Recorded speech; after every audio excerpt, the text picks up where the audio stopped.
In shadows older than empires, where power and faith have danced for 2 millennia, lies an institution that mastered survival through secrecy.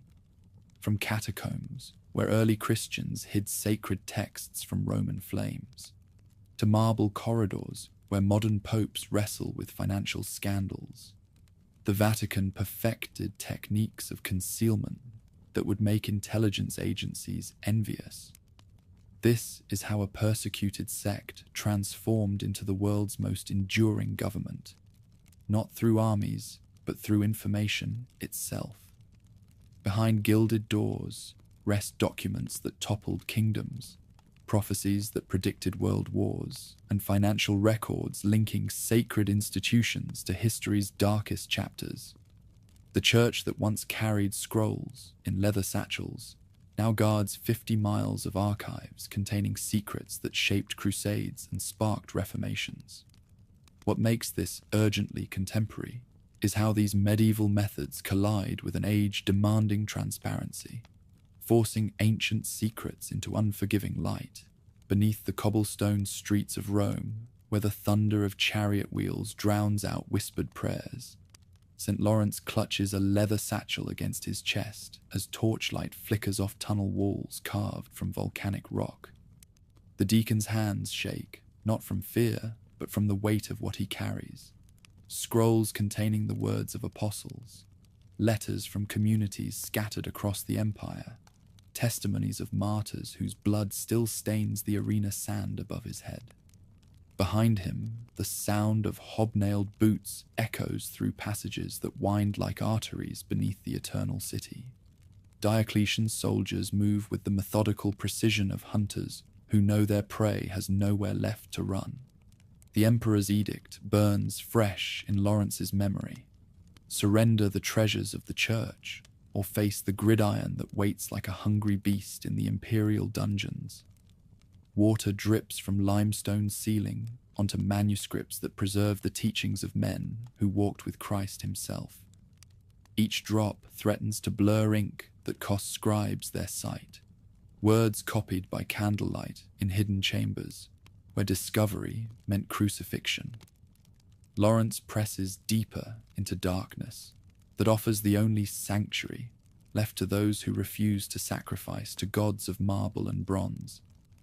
These tunnels stretch for miles beneath the city, their chambers carved by believers who understood that truth requires protection from those who would destroy it. Stone niches hold more than bodies. They conceal libraries that preserve wisdom emperors cannot burn, testimonies that will outlive the bronze statues of forgotten Caesars. The very rock becomes a vault, its silence more secure than any fortress walls. Footsteps grow closer as pursuit tightens like a noose around the necks of the faithful. Lawrence reaches a junction where 3 passages meet, their darkness offering choices that could mean salvation or doom. Behind him lies capture and the slow death that awaits those who defy imperial will. Ahead stretches uncertainty that might preserve the sacred knowledge his community has died to protect. 300 miles to the east, in Alexandria's great library, where papyrus scrolls tower like grain in Pharaoh's storehouses, Eusebius of Caesarea labors over his ecclesiastical history, while civil war tears the empire apart. His quill scratches across parchment as he records testimonies that would otherwise vanish with their witnesses, accounts of how believers preserved their scriptures when soldiers came hunting for Christian books, stories of communities that hid their sacred texts in places no Roman would think to search. The bishop's sources speak with voices that still tremble from memory. A woman in Antioch tells of burying the Gospel of Matthew beneath her kitchen floor, covering it with tiles that bore pagan symbols to deflect suspicion. A merchant from Ephesus describes how his community dispersed their library among trusted households, each family guarding fragments that meant nothing alone, but formed a complete collection when reunited. These strategies of concealment become templates that will guide the church through centuries of persecution yet to come. Night after night, Eusebius documents the price of faith under emperors, who view Christianity as a disease that threatens Rome's foundations. His chronicles preserve names of those who chose death over denial: Polycarp, who smiled as flames consumed his flesh; Perpetua, who entered arena singing hymns; countless others whose courage created a literature of martyrdom that inspires and instructs future generations facing similar trials. The historian's work reveals patterns that will shape how the Church handles dangerous knowledge for millennia. When authorities demand surrender of sacred books, communities produce heretical texts or pagan scrolls instead, claiming these represent their entire collection. When officials search for hidden scriptures, believers lead them to empty chambers, while the real treasures rest beneath false floors or inside hollowed statues that appear to honor Roman gods. Eusebius records a conversation with Mensurius, Bishop of Carthage, whose creativity in protecting manuscripts becomes legendary throughout North Africa. "We gave them books," the bishop confesses with a smile that never reaches his eyes, "but not the books they sought. Heretical writings and Gnostic nonsense served their purpose, while our true treasures remained safe." This policy of strategic deception establishes precedents that will guide ecclesiastical responses to government intrusion throughout history. Even as Eusebius documents the final spasms of imperial persecution, winds of change blow across the Mediterranean world. February gusts howl across the Milvian Bridge as Constantine stares at military standards that bear the Shiro symbol for the first time in Roman history. The emperor's decision to embrace Christianity stems from calculations as complex as any battle plan: political necessity wrapped in spiritual conviction, pragmatic alliance disguised as divine revelation. His conversion will transform not only the empire, but the very nature of how the Church guards its secrets. The Edict of Milan, proclaimed in 313 AD, reverses 3 centuries of persecution, with words that echo like thunder across territories stretching from Britain's mists to Egypt's deserts. "We grant to Christians and to all others the freedom to follow whatever form of worship they choose," Constantine declares, but his motives run deeper than tolerance. The emperor recognizes that Christians have mastered the art of organization under pressure, developed communication networks that span continents, and proven their ability to preserve knowledge that others would destroy. It's a breathtaking turn. Churches move from secrecy to prominence, now anchoring the centers of civic life. Bishops who once fled from Roman magistrates now advise the emperor on matters of state. Most significantly, the clandestine methods developed during persecution become the foundation for a new kind of power, one that operates through influence rather than force, through access to information rather than control of armies. Constantine's delayed baptism reveals his calculating approach to this spiritual revolution. The emperor waits until his deathbed to receive the sacrament, hedging his bets between old gods and new until the final moment when political calculations no longer matter. His deferred conversion becomes a template for rulers who recognize Christianity's value without fully embracing its demands, creating relationships between throne and altar that mix genuine faith with cold pragmatism.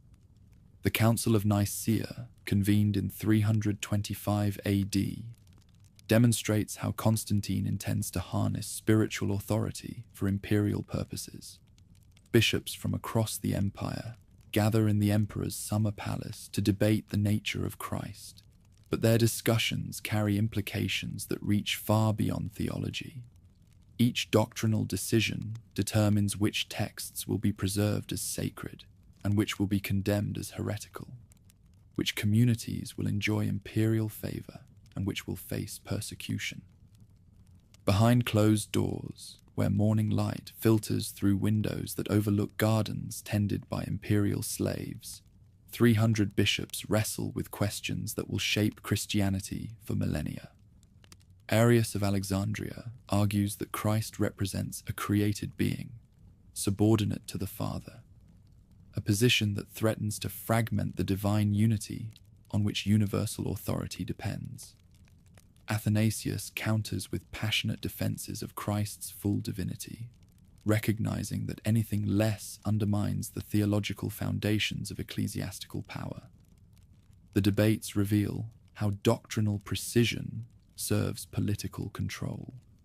When bishops declare Christ of one substance with the Father, they establish theological language that only trained scholars can interpret correctly.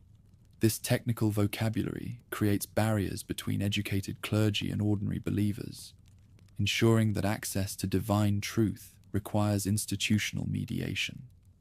The complex formulations that emerge from conciliar deliberations become tools for distinguishing orthodox insiders from heretical outsiders. The way the council handled challenging texts comes through clearly in what's been written down. The Gospel of Mary Magdalene, with its claims about female apostolic authority, disappears from approved reading lists. The Gospel of Thomas, whose mystical teachings suggest direct access to divine wisdom without ecclesiastical guidance, vanishes into private collections where only initiates can study its dangerous implications. These suppressed works don't perish.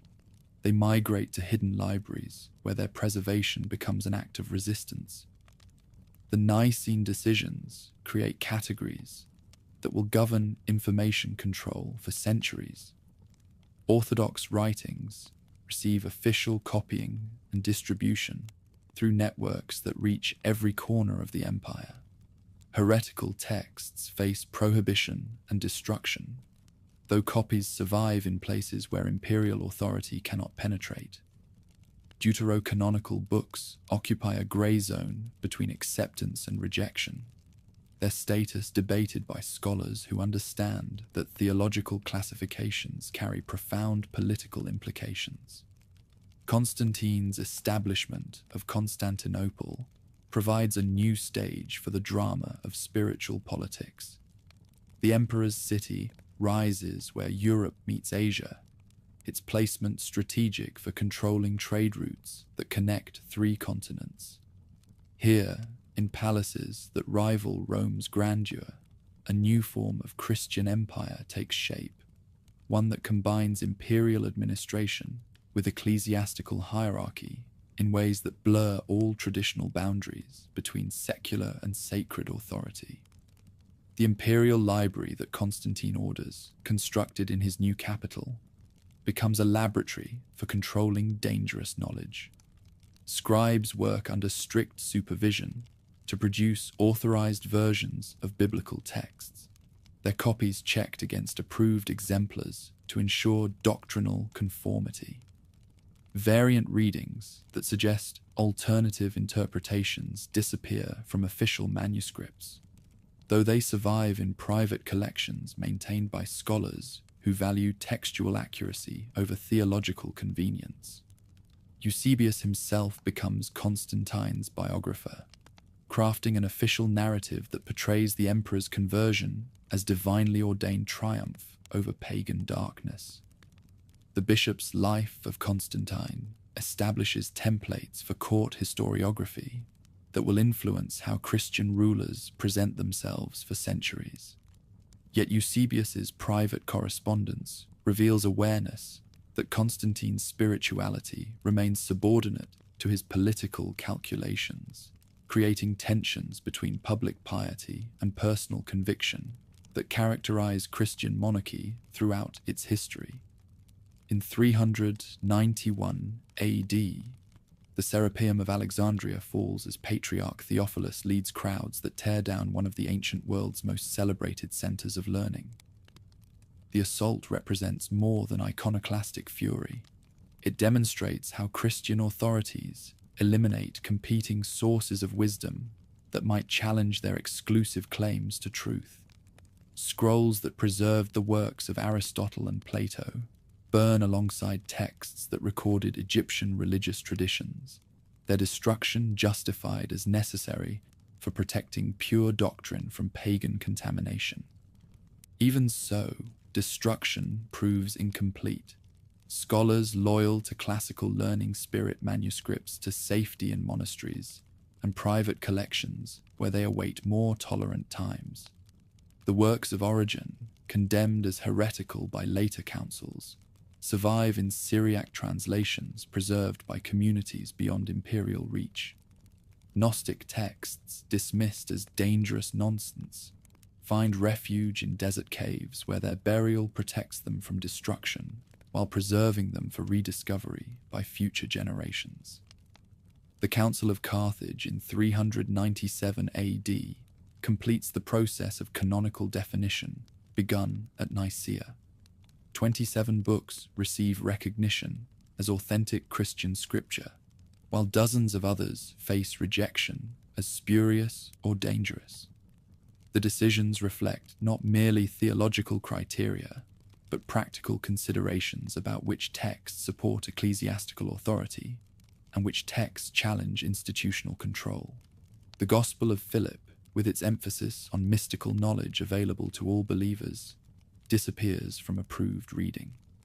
The Acts of Paul and Thecla, featuring a female teacher who baptizes converts, vanishes into private collections. Around 495 AD, the Decretum Gelasianum offers the first organized list of books the Church declared off-limits.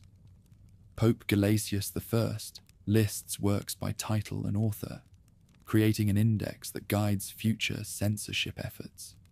The decree reveals the scope of early Christian literature that official channels suppressed: Gospels attributed to apostles, Acts describing miraculous deeds, Apocalypses promising divine revelations. Each prohibited title represents a path not taken, an alternative vision of Christian truth that survived long enough to require official condemnation. Underground preservation networks emerge as communities committed to textual diversity resist homogenization efforts. Monasteries in Ireland copy Greek manuscripts that disappear from continental libraries. Coptic Christians in Egypt maintain versions of biblical books that differ significantly from Latin texts approved by Rome. Syriac-speaking churches preserve traditions that challenge assumptions about early Christian uniformity. These scattered communities become arcs that carry alternative forms of Christian knowledge through floods of Orthodox persecution. The foundation laid on Vatican Hill symbolizes this transformation from persecution to power. Constantine's basilica rises where Peter supposedly died for his faith, its massive columns and gilded decorations proclaiming Christianity's triumph over imperial opposition. Yet the building's magnificence comes at a cost. The institutionalization of a movement that once challenged worldly authority now seeks to embody it. The very stones declare that the Church has exchanged its prophetic voice for political influence. Secret chambers beneath the Basilica House relics, whose authenticity remains forever uncertain. Bones claimed to belong to Peter himself rest in containers that few eyes have seen, their verification impossible, but their symbolic power immense. These sacred remains become focal points for pilgrimages that generate revenue, while reinforcing papal claims to apostolic succession. The relic's power depends not on historical accuracy, but on popular belief, creating dynamics that will characterize ecclesiastical authority throughout the medieval period. Imperial record-keeping systems adapted for ecclesiastical use create the administrative foundations for future papal government. Trained scribes who once served Roman bureaucracy transfer their skills to church service, bringing organizational methods that enable coordination across vast territories. The filing systems they develop preserve correspondence, legal decisions, and financial records that document how spiritual authority gradually acquires the characteristics of temporal power. Archive techniques pioneered in imperial chanceries find new applications in preserving ecclesiastical documents. Papal registers begin recording decisions that affect communities throughout the Christian world. Their careful organization, enabling reference to precedents that support papal authority. These administrative innovations create institutional memory that transcends individual pontificates, establishing continuity that strengthens claims to divine guidance in earthly governance. As the 5th century dawns, the foundations are complete for the structure that will dominate Western civilization for a millennium. The catacombs where Lawrence hid his treasures give way to basilicas where those same texts receive public veneration. The persecution that forced early Christians to develop secrecy becomes the expertise that enables their successors to control information flow throughout the known world. The transformation from hidden sect to imperial partner creates templates for managing dangerous knowledge that will serve ecclesiastical interests for centuries to come. Seeds planted in catacombs and council chambers await seasons when they will grow into the massive edifice of medieval papacy. The techniques of concealment learned under persecution become tools for maintaining power. The networks developed for survival become mechanisms for control. The next chapter in this epic tale finds these foundations supporting structures that will challenge emperors, crown kings, and reshape the political landscape of Europe through methods that blend spiritual authority with sophisticated information management.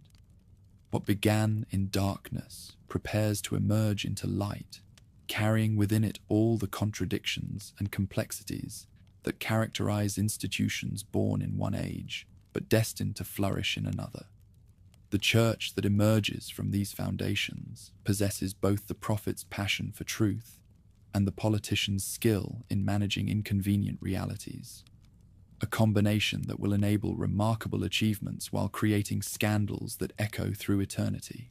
Candlelight flickers across parchment as Cardinal Ottaviani feeds another manuscript to the flames, dancing in the marble hearth of his private chambers. The head of the Holy Office watches with satisfaction as words that once challenged orthodoxy crumble into ash, their dangerous ideas reduced to smoke that curls toward vaulted ceilings, adorned with scenes of divine judgment. Outside his windows, the bells of Rome toll midnight, marking another day in the eternal struggle between truth and heresy, between the Church's divine mission and the human weakness that perpetually threatens it. The book burning before him bears the title, The Secret Gospel of Mark. Its pages filled with passages that suggest a more intimate relationship between Christ and his disciples than official doctrine permits. Ottaviani has spent hours studying these forbidden words, memorizing their content before consigning them to destruction. Knowledge, he understands, must be controlled as carefully as any weapon, its power channeled through proper authorities, or eliminated entirely when it threatens the foundations of faith. This scene, repeated countless times across the centuries, represents the culmination of processes that began when persecution ended and the Church assumed responsibility for defining Christian truth. The transformation from hidden sect to imperial ally brought new challenges that required sophisticated solutions. No longer could believers simply preserve their texts from hostile authorities. Now they must determine which writings deserved preservation and which posed dangers too great to tolerate. Forged in some quiet scriptorium during the 8th century, the donation of Constantine shows how written words could be turned into a powerful tool for claiming authority. This magnificent forgery claims that the first Christian sovereign transferred temporal authority over the Western Empire to Pope Sylvester I, creating legal foundations for papal claims that extend far beyond spiritual matters. The document's careful Latin prose and authentic seeming details convinced generations of scholars, kings, and clergy that the Bishop of Rome possesses divine mandate to rule earthly realms as well as heavenly ones. Monks laboring in scriptoriums across Europe copy the donation with the same reverence they reserve for biblical texts, their careful calligraphy transforming political fiction into historical fact. Each manuscript that emerges from these workshops strengthens the legal framework supporting papal ambitions, creating evidence that accumulates like sediment forming rock. The forgery's success depends not on its authenticity, but on its utility, its ability to provide documentation for claims that serve ecclesiastical interests. Lorenzo Valla's devastating critique of the donation in 1440 exposes the document's linguistic anachronisms and historical impossibilities, yet his scholarly demolition barely dents its political influence. Popes continue citing the donation long after humanist scholarship proves its fraudulent nature, demonstrating how useful falsehoods resist correction when they serve powerful interests. The document's exposure reveals the sophisticated methods by which medieval authorities manufactured evidence to support their claims, creating precedents for information manipulation that echo through later centuries. Pope Gregory VII embodies the new breed of pontiff who transforms the Church from spiritual community into governmental institution.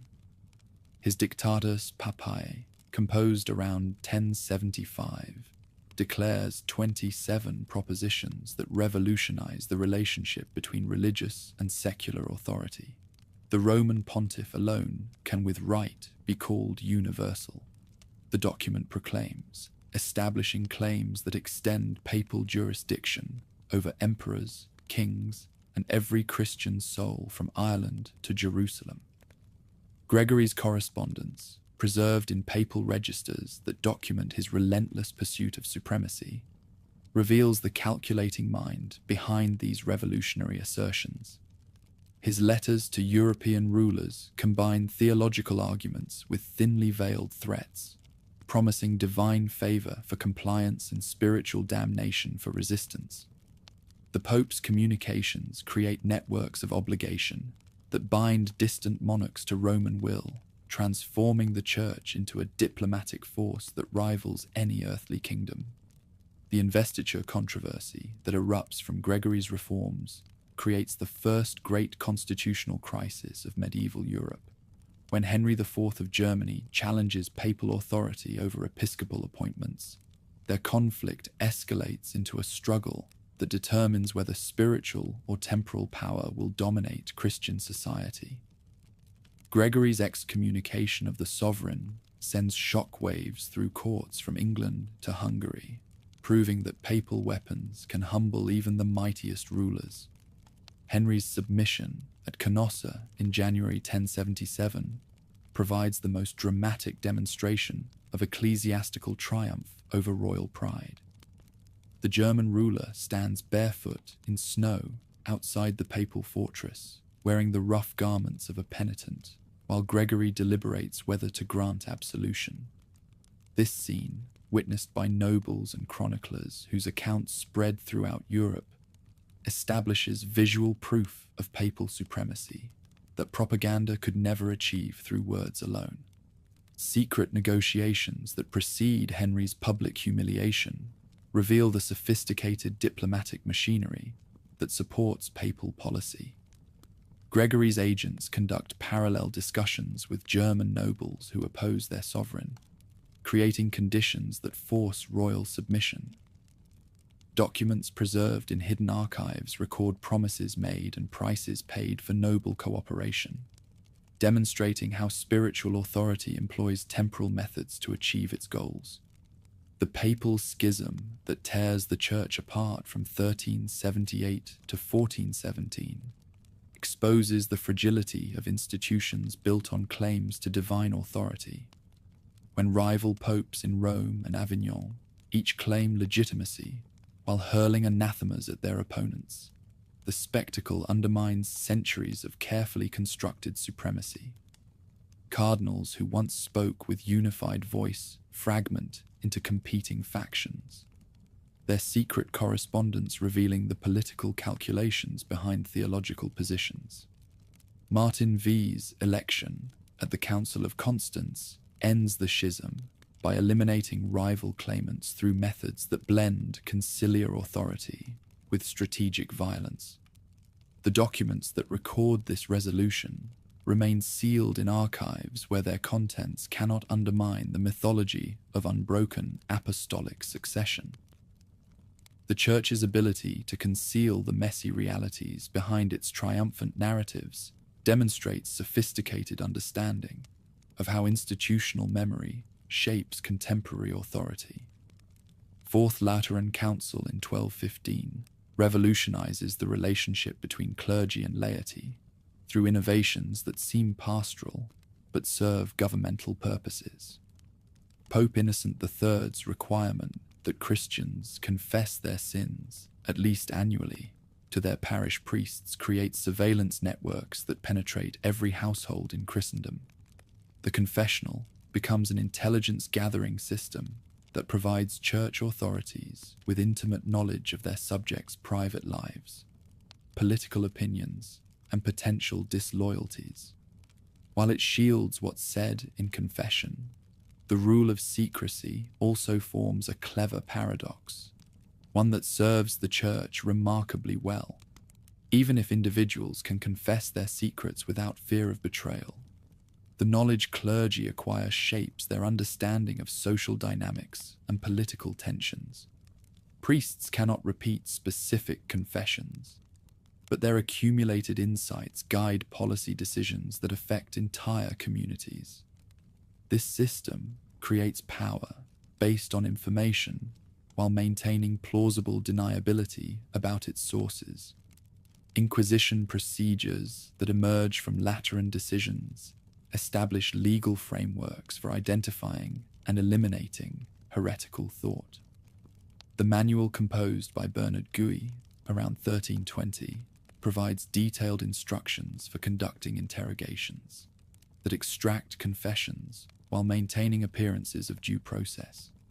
His techniques for breaking suspect resistance through psychological pressure and physical coercion become templates for judicial torture that spread throughout European legal systems.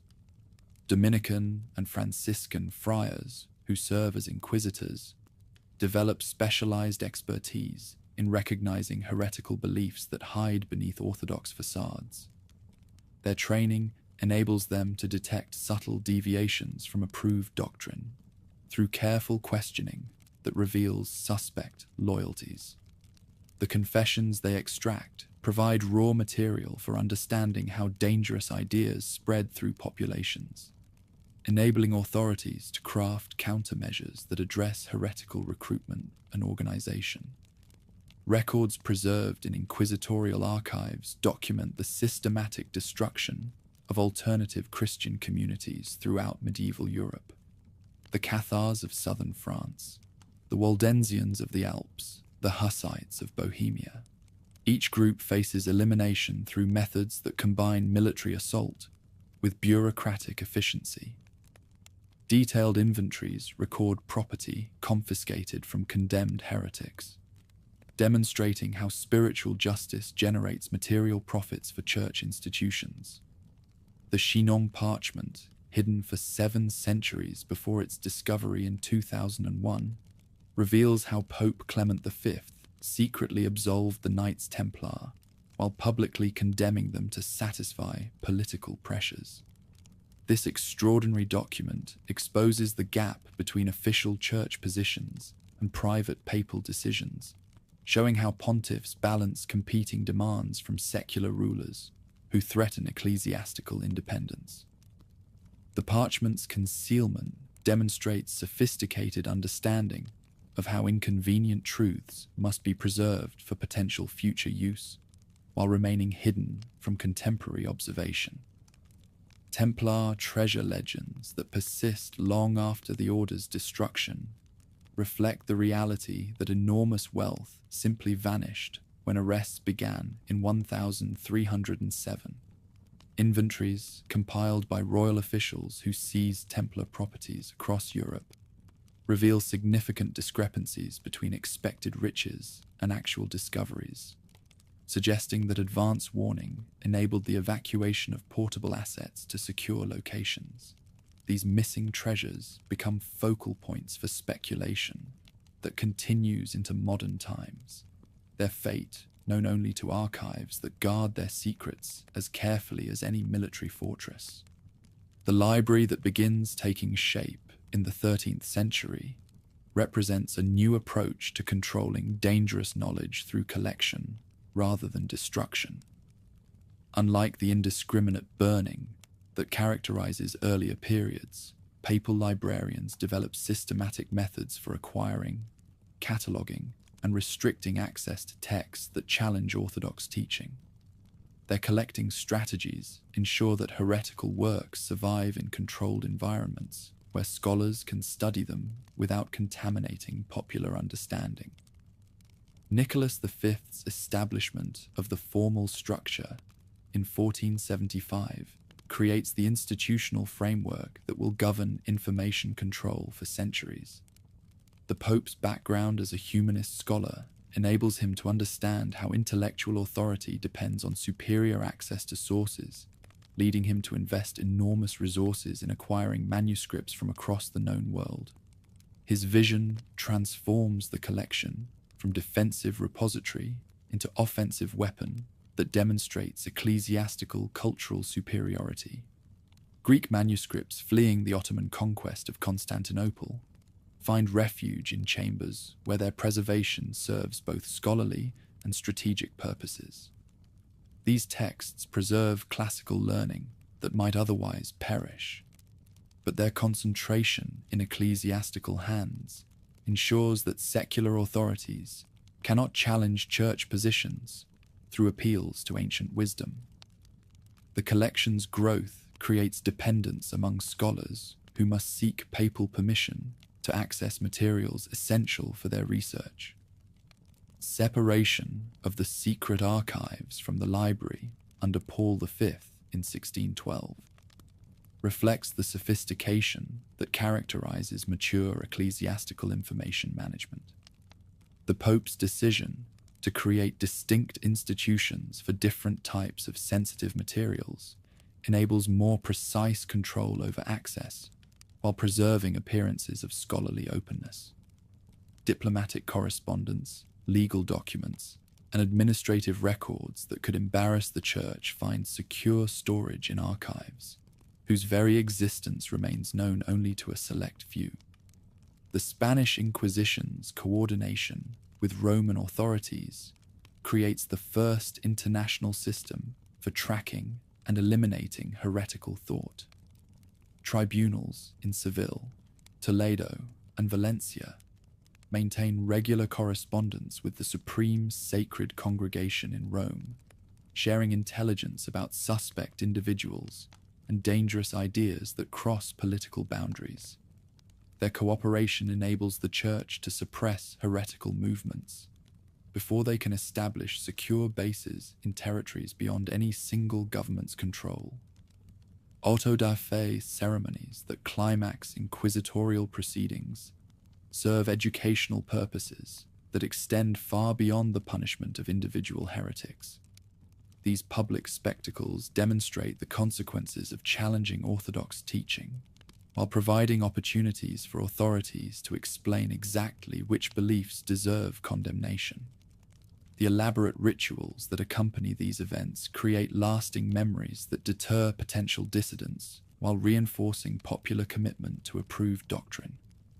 Converso communities in Spain and Portugal face systematic investigation designed to determine whether their conversions from Judaism represent genuine changes of faith or calculated deceptions that conceal continuing adherence to forbidden practices. Inquisitors developed sophisticated techniques for detecting crypto-Jewish behavior through observation of dietary customs, calendar observances, and family relationships that might indicate secret religious loyalties. The evidence they compile creates detailed portraits of how religious minorities adapt to persecution through strategic concealment of their true beliefs.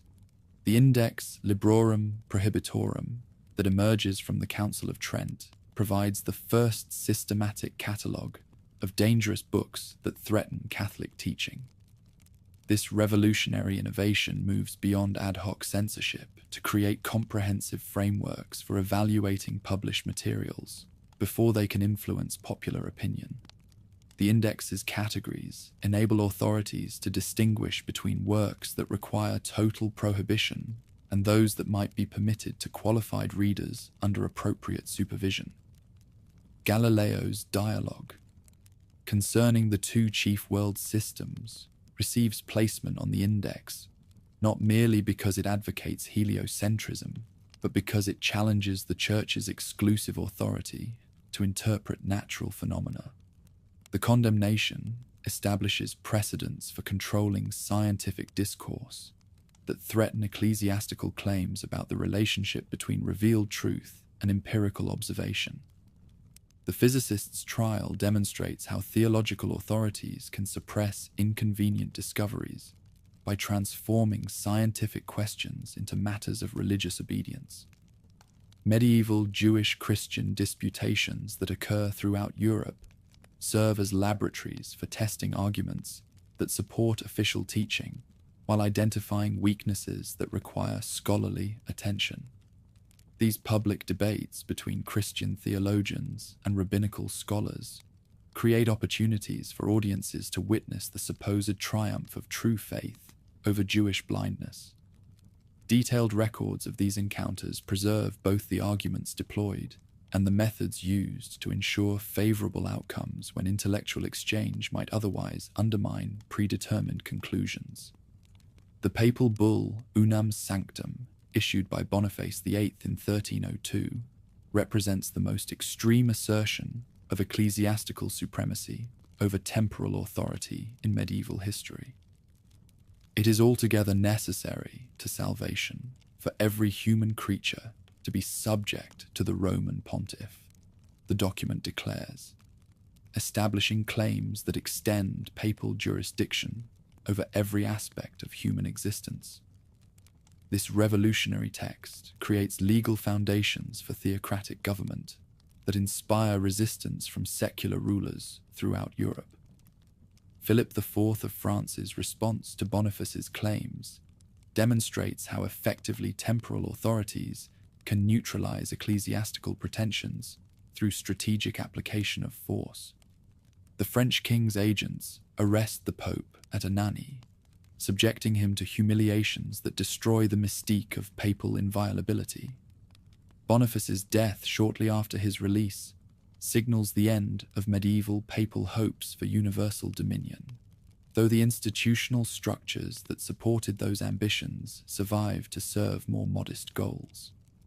The Avignon papacy that follows Boniface's humiliation creates new opportunities for French influence over church policy, while generating resistance from other European powers who view papal residence outside Rome as evidence of corruption. The magnificent palace that rises beside the Rhone becomes a symbol of ecclesiastical worldliness that undermines claims to spiritual authority. Yet the administrative innovations developed during this period strengthen bureaucratic capabilities that will serve the Church long after the Pope's return to Rome. Archives that accumulate during the Avignon period preserve correspondence that reveals how extensively political considerations influence ecclesiastical decisions. Letters between popes and French officials document the coordination that shapes church policy toward English and German interests during the 100 Years' War. These materials provide evidence of partisanship that contradicts official claims about papal neutrality in temporal conflicts. Conciliar movement that emerges during the papal schism challenges fundamental assumptions about ecclesiastical authority by asserting that councils possess superior jurisdiction over individual popes. The documents that emerge from Constance and Basel preserve arguments that could justify resistance to papal absolutism. creating intellectual ammunition for future reformers who seek to limit pontifical power. The Church's success in suppressing conciliar theory requires careful management of historical narratives that obscure the movement's theological sophistication. As the medieval period draws toward its close, the foundations are complete for the intellectual and artistic renaissance that will transform European civilization. The archives and libraries that preserve classical learning enable humanist scholars to rediscover ancient wisdom, while the administrative structures developed for controlling information provide models for Renaissance princes who seek to centralize governmental authority. The techniques of persuasion and coercion, perfected during centuries of struggle against heresy, become tools that serve both spiritual and temporal ambitions in the more complex world that approaches. Seeds planted in medieval scriptoriums and inquisitorial chambers await seasons when they will bloom into the magnificent but dangerous flowering of Renaissance culture. The methods of concealment and revelation that serve ecclesiastical interests during this period become the foundations for artistic and intellectual achievements that will astound the world. Yet these same techniques create vulnerabilities that clever enemies will exploit when the Church faces challenges from reformers who understand how to use its own methods against it. Measures once meant to defend orthodoxy grow into powerful tools that end up transforming Europe itself. The next chapter in this epic finds these medieval foundations supporting Renaissance glories that demonstrate ecclesiastical cultural leadership, while creating new forms of scandal that test the Church's ability to maintain its hard-won supremacy over the minds and souls of European Christians. Torchlight dances across the scaffolding that supports Michelangelo Buonarroti as he works alone in the Sistine Chapel, his brush loaded with flesh tones that will transform blank plaster into bodies that writhe with divine inspiration and human suffering. The artist pauses, examining the face he has just painted on one of the damned souls tumbling toward hell, a face that bears unmistakable resemblance to Biagio da Cesena, the master of ceremonies who dared criticize the nudity that fills this sacred space. Revenge, Michelangelo understands, can be eternal when carved in stone or sealed in fresco. Above his head, the chapel's vault already displays the creation narrative that has consumed 4 years of his life. But hidden within those biblical scenes lie anatomical studies that reveal knowledge no artist should possess. The Florentine has dissected corpses in secret, mapping muscles and organs with precision that enables him to paint human forms with accuracy that astounds contemporaries. Each figure becomes a textbook of forbidden learning, its beauty concealing truths that could lead to charges of necromancy or worse. The brain that Michelangelo paints in the separation of light from darkness mirrors exactly the dissections he performed on cadavers stolen from Santa Maria del Santo Spirito. This hidden knowledge, embedded in imagery that appears purely devotional, represents the kind of dangerous synthesis that characterizes Renaissance culture, the merger of sacred and profane wisdom that creates beauty while challenging every assumption about the boundaries between acceptable and forbidden learning. Pope Julius II della Rovere, who commissioned this masterpiece, remains unaware of the anatomical secrets that surround him during private prayers in his chapel. The warrior pontiff focuses on military campaigns that will restore territorial integrity, while his artist embeds subversive knowledge in the very walls that witness his devotions. This blindness to hidden meanings becomes typical of an age when power and knowledge exist in complex relationships that neither party fully comprehends. The establishment of the formal library under Nicholas V in 1475 transforms Rome into a magnetic pole that attracts manuscripts from across the known world. The humanist pope understands that cultural authority depends on superior access to texts, leading him to dispatch agents throughout Europe and the Near East, with instructions to acquire any work that might enhance the collection's prestige. Their success creates repositories that rival Alexandria at its height, while serving contemporary political purposes that the ancients never imagined. Greek scholars fleeing the Ottoman conquest of Constantinople in 1453 arrive in Rome carrying manuscripts that preserve classical learning thought lost forever.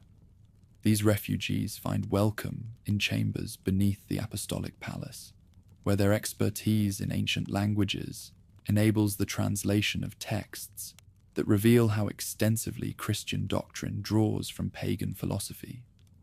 Marsilio Ficino and his colleagues work tirelessly to reconcile Platonic wisdom with biblical truth, creating synthetic theologies that enrich Renaissance spirituality while generating suspicions among traditionalists who prefer their faith uncontaminated by foreign influences. When Pope Paul V of Borghese split the secret archives from the library in 1612, he introduced distinctions that allowed for smarter, more organized control of records. Diplomatic correspondence, legal proceedings, and administrative records that could embarrass the church find secure storage in chambers, where access requires special authorization that even scholars with library privileges cannot obtain.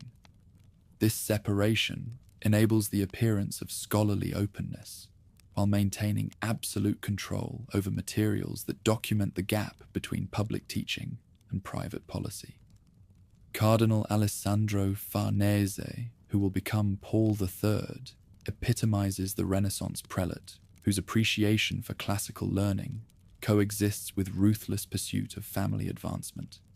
His court attracts humanist scholars whose Greek and Latin expertise enables access to ancient texts, while their discretion ensures that dangerous discoveries remain confined to appropriate circles. The cardinal's patronage creates networks of intellectual dependency that serve both scholarly and political purposes, demonstrating how cultural authority reinforces temporal power.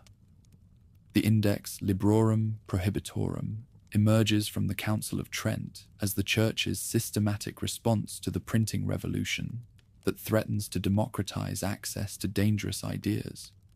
The first edition, published in 1559 under Paul IV Carafa, lists specific titles and authors whose works pose threats to orthodox belief or moral behavior. This innovation moves beyond medieval approaches that relied on local censorship to create universal standards that can guide authorities throughout the Catholic world. Galileo Galilei's trial in 1633 reveals how sophisticated the Church's methods for controlling scientific discourse have become since medieval times. Rather than simply condemning heliocentrism as heretical, the Inquisition focuses on the physicists' disobedience to explicit instructions not to teach Copernican theory as established fact.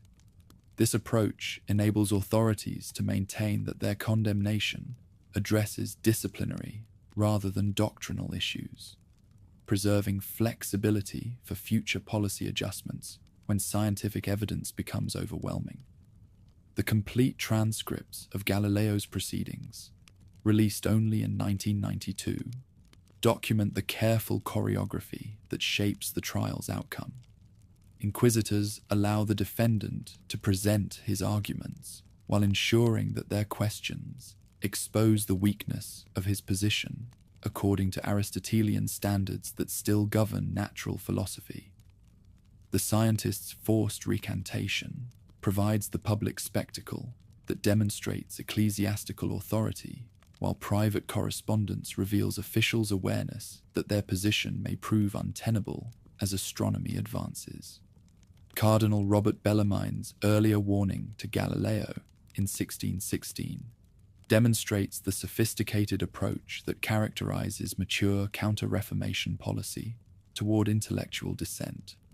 Rather than condemning the scientist outright, the cardinal advises him to present heliocentric theory as mathematical hypothesis rather than physical reality. This distinction enables continued astronomical research while preventing direct challenges to scriptural authority, creating space for scientific progress within theological constraints. The fate of Giordano Bruno illustrates what happens when intellectual independence refuses to accept such compromises. The Dominican philosopher's execution in 1600 sends unmistakable messages about the consequences of persisting in positions that challenge fundamental teachings about the nature of reality. Bruno's willingness to die rather than recant his beliefs about infinite worlds and the plurality of inhabited planets makes him a martyr to free thought, while demonstrating the limits of tolerance for ideas that threaten cosmic hierarchies supporting terrestrial authority. Pope Alexander VI, Borgia, represents the scandal and splendor that characterized the Renaissance papacy at its most extreme. Rodrigo Borgia's election through bribery that shocks even contemporary observers demonstrates how thoroughly worldly considerations have penetrated the College of Cardinals. His reign features murders, incest, and nepotism that create legends, while his bull Inter Caetra divides the New World between Spain and Portugal, with strokes of the pen that reshape global politics.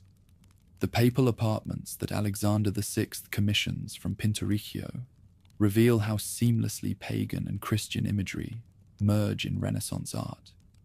Frescoes that celebrate the resurrection share wall space, with scenes depicting Egyptian gods and classical mythology, creating visual programs that would horrify medieval theologians.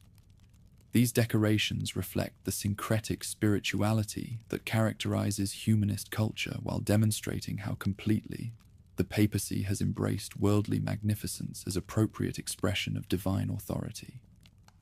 Cesare Borgia's military campaigns in central Italy serve his father's goal of creating a hereditary papal state that can compete with other European monarchies. The methods employed in these conquests, assassinations, betrayals, strategic marriages, and tactical alliances, become study material for Niccolò Machiavelli, whose analysis of effective statecraft draws heavily on Borgia examples. The prince's success in conquering the Romagna demonstrates how spiritual authority can employ temporal methods without apparent contradiction. Lucrezia Borgia's marriages function as diplomatic instruments that advance family interests while generating scandals that inspire centuries of speculation. Her successive unions with Giovanni Sforza, Alfonso of Aragon, and Alfonso d'Este create alliances that strengthen papal position in Italian politics, while rumors about her relationships with father and brother become focal points for enemies seeking to discredit the dynasty. The truth about these allegations remains buried in archives that guard family secrets as carefully as matters of state. Finding the New World raises tough questions for church leaders, who must figure out how these new peoples fit into a worldview that only accounted for Europe, Asia, and Africa. Spanish conquistadors encounter civilizations whose sophisticated achievements challenge European assumptions about cultural hierarchy, while their religious practices present theological problems that require careful analysis. Dominican and Franciscan missionaries who accompany expeditions send reports that document both the destruction of native cultures and efforts to preserve elements that might serve conversion purposes. Bartolomé de las Casas's brief account of the destruction of the Indies provides detailed documentation of Spanish atrocities that contradict official claims about the benevolent character of colonial expansion. The Dominican friars' eyewitness accounts of mass murder, enslavement, and systematic brutality create evidence that embarrasses authorities who prefer to emphasize missionary successes rather than colonial failures. His work finds limited circulation during his lifetime, but survives in manuscript form that preserves testimonies for future investigators. Pope Paul III's bull, Sublimis Deus, in 1537, declares that indigenous Americans possess rational souls and cannot be enslaved. But this humanitarian gesture fails to address the economic realities that drive colonial exploitation. Spanish authorities ignore or circumvent the papal prohibition through legal fictions that maintain forced labor systems under different names. The gap between official policy and colonial practice creates documentation that reveals how thoroughly economic interests override moral considerations in imperial administration. The Council of Trent, convened in response to Protestant challenges, produces decrees that systematize Catholic doctrine while creating new mechanisms for controlling intellectual dissent. The Council's sessions, extending intermittently from 1545 to 1563, address questions ranging from scriptural authority to clerical celibacy. But their most significant innovation lies in establishing permanent institutions for monitoring orthodoxy throughout the Catholic world. The Roman Inquisition, reorganized under Paul III in 1542, receives enhanced powers that enable systematic surveillance of suspect individuals and dangerous ideas. Reginald Pole's near election as Pope in 1549 demonstrates how close the Church comes to choosing a leader whose reformist agenda might have prevented the Counter-Reformation's authoritarian character. The English cardinal's defeat by a single vote enables the election of Julius III del Monte, whose policies emphasize institutional control over pastoral renewal. Documents that record the conclave's deliberations reveal the political calculations that shape this crucial decision, though their contents remain sealed to protect the mythology of divine guidance in papal selection. The Jesuits, founded by Ignatius Loyola in 1540, become the Church's most effective weapon against Protestant expansion through educational programs that combine intellectual excellence with absolute loyalty to Rome. Their schools attract students from across Europe, while their missionaries penetrate territories where traditional religious orders cannot operate effectively. The spiritual exercises that guide Jesuit formation create psychological techniques that ensure conformity while maintaining appearances of intellectual freedom. Francisco Suarez's political theories demonstrate how Jesuit thinkers adapt medieval concepts of papal supremacy to address early modern questions about sovereignty and resistance to tyranny. His arguments that political authority derives from popular consent while remaining subject to spiritual oversight provide theoretical foundations for opposition to Protestant rulers who challenge ecclesiastical privileges. These doctrines influence political developments throughout Europe, while creating intellectual frameworks that support both democracy and theocracy, depending on circumstances.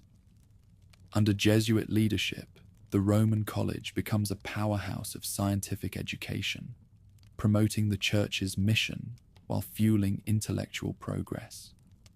Christopher Clavius and his colleagues work to perfect the Gregorian calendar, while training mathematicians and astronomers whose expertise serves both scholarly and pastoral purposes. Their research demonstrates how the Church can patronize scientific investigation without abandoning claims to authority over natural philosophy. Caravaggio's revolutionary painting style emerges from the same cultural matrix that produces Galileo's telescopic observations and Bruno's cosmological speculations. The artist's use of dramatic lighting and realistic human models scandalizes traditionalists who prefer idealized religious imagery, but his techniques create emotional impact that serves devotional purposes more effectively than conventional approaches. His personal life, marked by violence, homosexual relationships, and criminal behavior, provides ammunition for enemies, while his artistic genius ensures continued patronage from sophisticated collectors.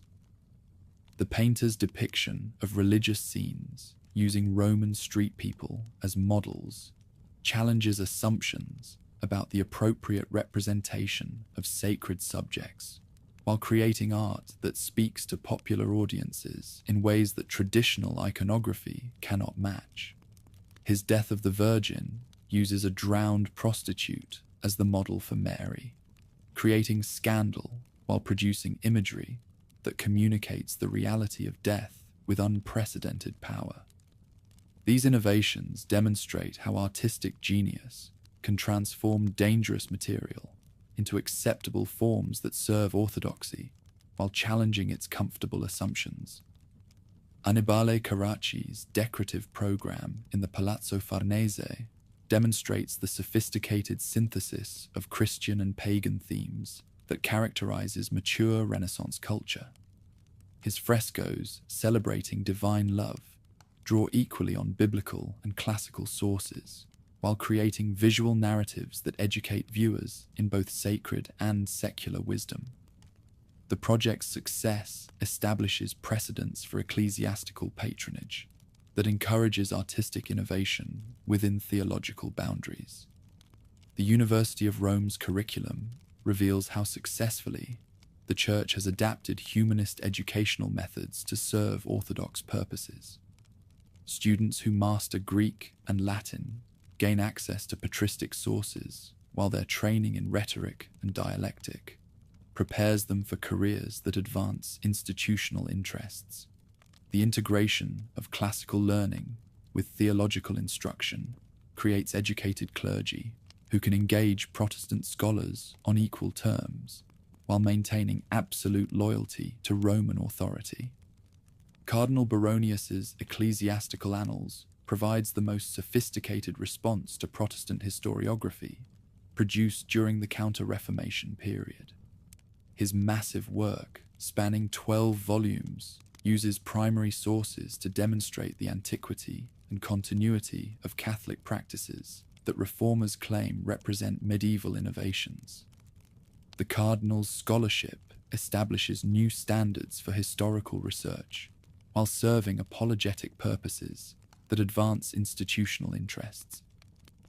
As the Renaissance reaches its conclusion, the foundations are complete for the global expansion that will carry European culture and Christian faith to every inhabited continent. The synthesis of classical learning and biblical wisdom that characterizes this period creates intellectual frameworks that enable adaptation to diverse cultural contexts while maintaining essential orthodoxy. The administrative innovations developed for controlling information provide models for governing territories whose populations speak different languages and follow different customs. Seeds planted in Renaissance workshops and libraries await seasons when they will bloom into the worldwide empire that will make Rome the center of the first global civilization. The artistic techniques perfected during this period become vehicles for communicating Christian truth to peoples who lack written languages, while the scholarly methods developed for preserving ancient wisdom enable the documentation of new discoveries that expand human knowledge beyond classical boundaries. Efforts to merge ancient learning with Christian faith eventually give rise to powers that reshape how Europe engages with the rest of humanity. The next chapter finds these Renaissance foundations supporting expansion that will test the Church's ability to maintain unity among believers whose cultural differences challenge every assumption about the universal character of Christian truth. Swiss guards ignite documents in marble fireplaces throughout the Apostolic Palace as Allied bombers drone overhead in the summer of 1944. The flames consume correspondence that could destroy reputations, financial records that reveal compromising transactions, and diplomatic cables that document relationships no government should acknowledge.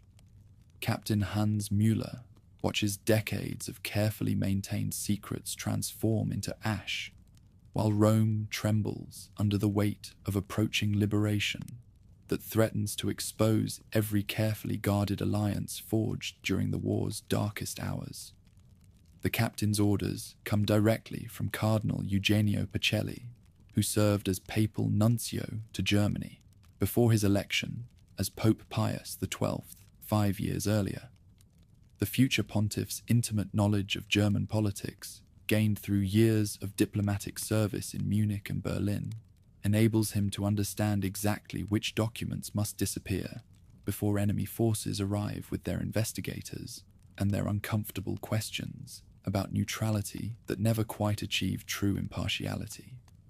Among the papers feeding these fires lie records of the Reichskonkordat negotiations that brought the Holy See into formal agreement with Adolf Hitler's regime in July 1933. The treaty's public provisions guarantee religious freedom for German Catholics, while its secret protocols enable state oversight of episcopal appointments and clerical education. Cardinal Pacelli's signature on this agreement represents the diplomatic triumph that establishes his reputation as a statesman, though the full implications of these arrangements will not become apparent until German armies begin their march across Europe. Franz von Papen's role in facilitating these negotiations demonstrates how secular politicians exploit religious concerns to advance authoritarian agendas. The German vice-chancellor understands that Catholic support provides essential legitimacy for the new regime, while ecclesiastical endorsement neutralizes potential opposition from the Church's extensive social networks. His success in securing papal cooperation marks the first major diplomatic victory for a government that few observers expect to survive its first year in power. The Concordat's Article 16 requires bishops to swear loyalty oaths to the German state that create unprecedented entanglements between spiritual and temporal authority. I swear and promise to honor the German Reich and the regional government, the prescribed formula declares, binding prelates to regimes whose policies may conflict with moral teaching. This innovation establishes templates for church-state relationships that enable authoritarian control while maintaining appearances of religious independence. Vatican financial records from the 1930s document gold transfers that flow through Swiss banks toward accounts controlled by officials whose war crimes will shock the civilized world. The Institute for the Works of Religion, established in 1942 under Pope Pius XII, processes transactions that enable the movement of Nazi assets through channels that exploit diplomatic immunity and banking secrecy laws. Archbishop Paul Marcinkus, who later directs these operations, allegedly remarks that you can't run the church on Hail Marys, though this quote may represent hostile interpretation of more nuanced observations about institutional realities. The wartime silence that characterizes the Holy See's response to reports of genocide reflects calculations that balance moral obligations against institutional survival. Intelligence reports reaching the Secretariat of State document mass killings with precision that leaves no doubt about their scope and systematic character. Yet official protests remain carefully worded to avoid direct confrontation with German authorities, who control access to Catholic populations throughout occupied Europe. This policy of diplomatic discretion enables continued pastoral activity while creating moral dilemmas that will haunt the Church for decades. Bishop Alois Hudal's residence in Rome becomes a headquarters for organizing escape routes that carry war criminals towards sanctuary in South America. The Austrian prelate's connections with German nationalist organizations position him perfectly to assist fugitives whose continued presence in Europe threatens both their own survival and the stability of governments seeking to build democratic societies on the ruins of fascist regimes. His activities, conducted with knowledge, if not explicit approval from higher authorities, establish the rat lines that enable hundreds of wanted men to evade justice. Klaus Barbie's escape through these networks demonstrates their efficiency in protecting individuals whose capture would create major embarrassments for institutions that prefer to emphasize their resistance to totalitarian ideology. The Butcher of Lyon receives false documentation that identifies him as a displaced person seeking refuge from communist persecution, enabling his passage through screening procedures designed to exclude war criminals. His successful escape to Bolivia represents the most notorious example of how these operations protect the guilty while claiming to assist the innocent. Operation Paperclip's recruitment of German scientists creates additional complications for authorities who must balance American intelligence interests against demands for justice from populations that suffered under Nazi occupation. Werner von Braun and his colleagues received sanctuary in the United States, despite their use of slave labor in rocket production, demonstrating how strategic considerations override moral objections when national security interests require technical expertise that only former enemies can provide. The Holy See's role in facilitating these arrangements remains carefully obscured through diplomatic channels that enable plausible deniability while providing essential services to allied intelligence agencies. Vatican officials who assist in screening procedures acquire detailed knowledge about the backgrounds of scientists and technicians whose skills advance American military capabilities, creating leverage that serves institutional interests in other negotiations with Washington policymakers. Angelo Roncalli's service as papal nuncio to France positions him to observe Allied intelligence operations while maintaining relationships that will prove valuable when he becomes Pope John XXIII 2 decades later. His diplomatic cables document the complex calculations that shape post-war reconstruction policies, while revealing the extensive coordination required to manage transitions from occupation to democratic governance. These experiences provide crucial preparation for leadership challenges that await the Church during the Cold War confrontation between communist and capitalist systems. Emanuela Orlandi's disappearance in June 1983 becomes the most lasting enigma tied to modern institutional secrecy. The 15-year-old daughter of a clerk vanishes while walking home from music lessons, triggering investigations that reveal connections between organized crime, intelligence agencies, and financial networks operating within the world's smallest sovereign state. Her fate remains unknown, despite decades of speculation that links her case to assassination attempts against Pope John Paul II, banking scandals involving the Institute for Religious Works, and Turkish terrorist operations targeting Western institutions. The Mehmet Ali Archer shooting of John Paul II in May 1981 demonstrates how easily determined assassins can penetrate security arrangements that appear impregnable to casual observers. The Turkish gunman's motives remain unclear despite extensive interrogation that fails to establish definitive connections to either Soviet intelligence or right-wing terrorist organizations seeking to destabilize Western governments. His later claims about third secrets of Fatima and apocalyptic visions suggest psychological instability that complicates efforts to determine whether his actions represent individual fanaticism or coordinated conspiracy. Investigations into the assassination attempt reveals surveillance capabilities that enable authorities to track suspects across international boundaries, while maintaining the fiction that diplomatic institutions operate above the mundane concerns of criminal justice. Intelligence agencies from multiple countries coordinate their responses to this unprecedented attack on religious leadership, while competing for access to information that might illuminate terrorist networks threatening their own national interests. The Banco Ambrosiano collapse in 1982 exposes financial relationships that connect the Institute for Religious Works to Italian organized crime through transactions that exploit banking secrecy laws and jurisdictional complexities.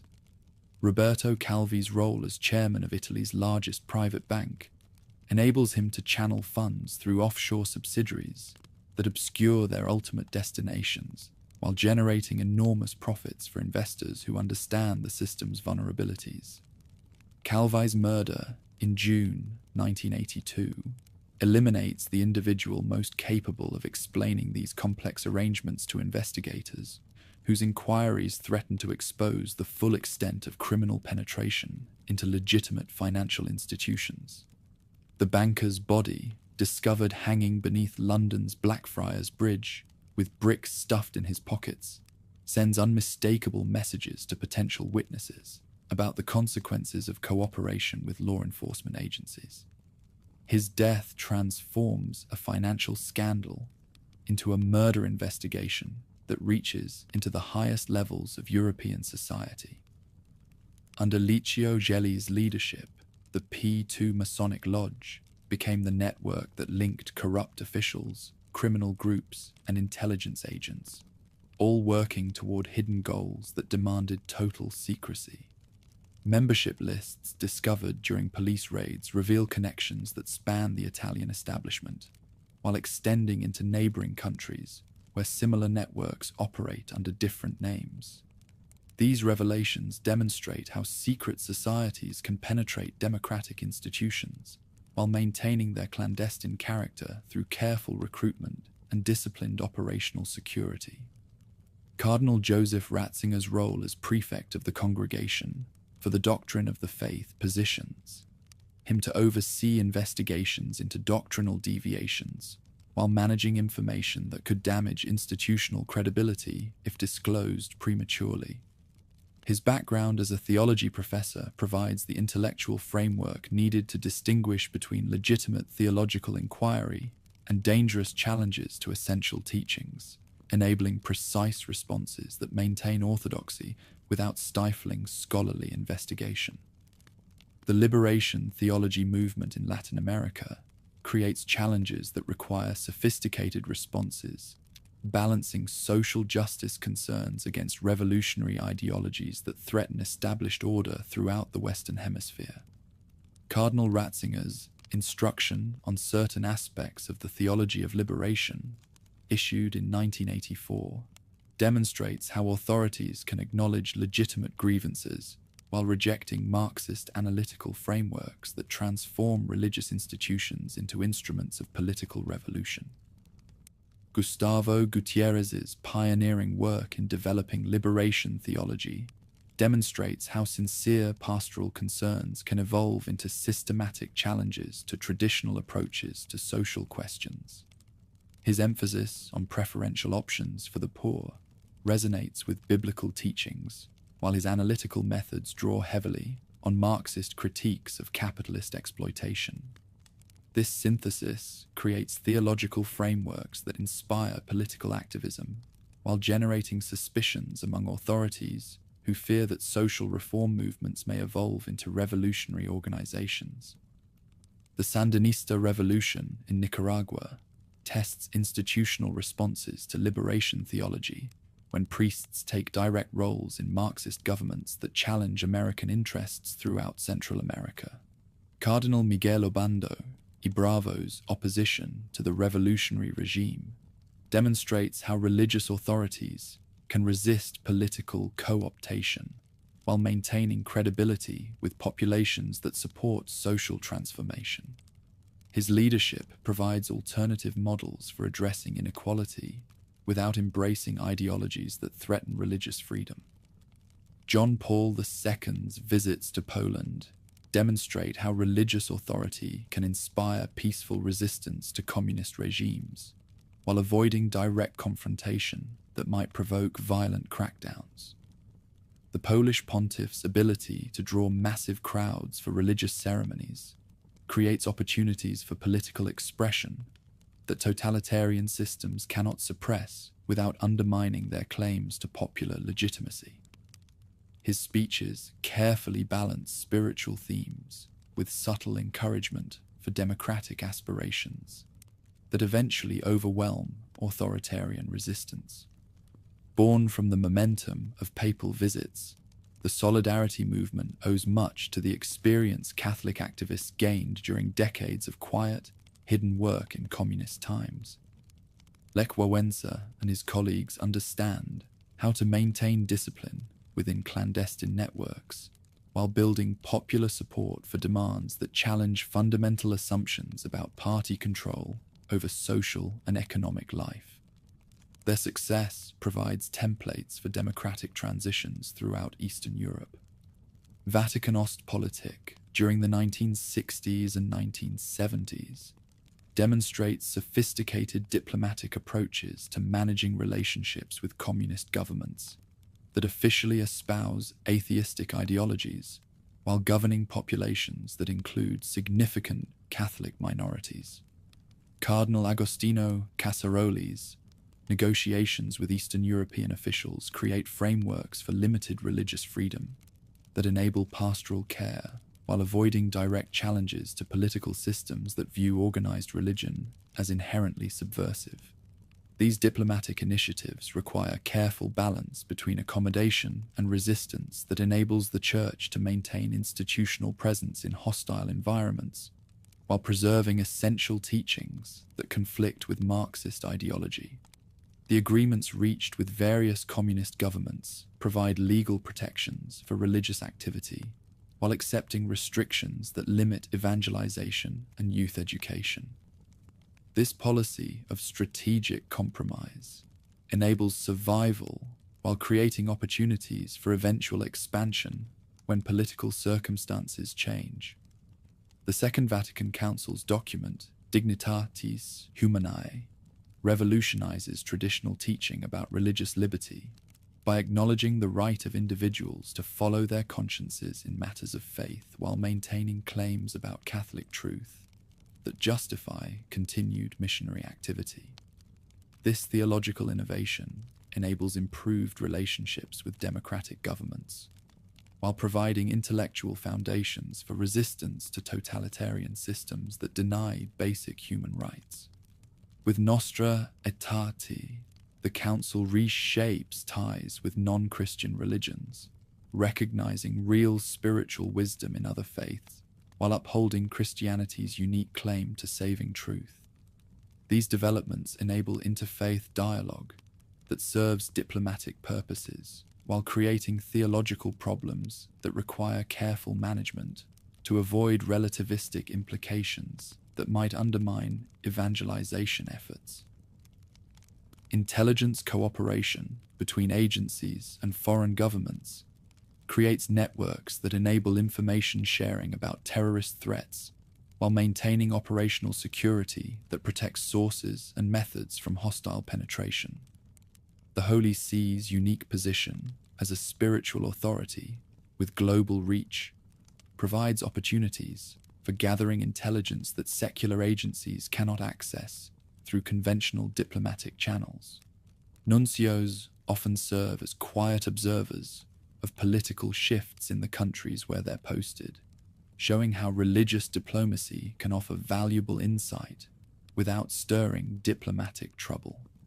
These operations require sophisticated understanding of the boundaries between legitimate pastoral concern and espionage activities that could compromise religious missions if exposed. Swiss Guard recruitment and training procedures ensure absolute loyalty to the institution while providing security capabilities that protect against threats ranging from individual terrorists to coordinated intelligence operations. The Guard's medieval uniforms and ceremonial weapons conceal professional military training that enables response to modern security challenges while maintaining traditional appearances that support institutional mystique. The Guard's oath of secrecy extends beyond protection of physical security to encompass any information they might acquire through their duties, creating additional layers of protection for sensitive activities that require absolute discretion. Their selection criteria emphasize psychological stability and religious commitment alongside military competence, ensuring that personal loyalties reinforce professional obligations to maintain institutional confidentiality.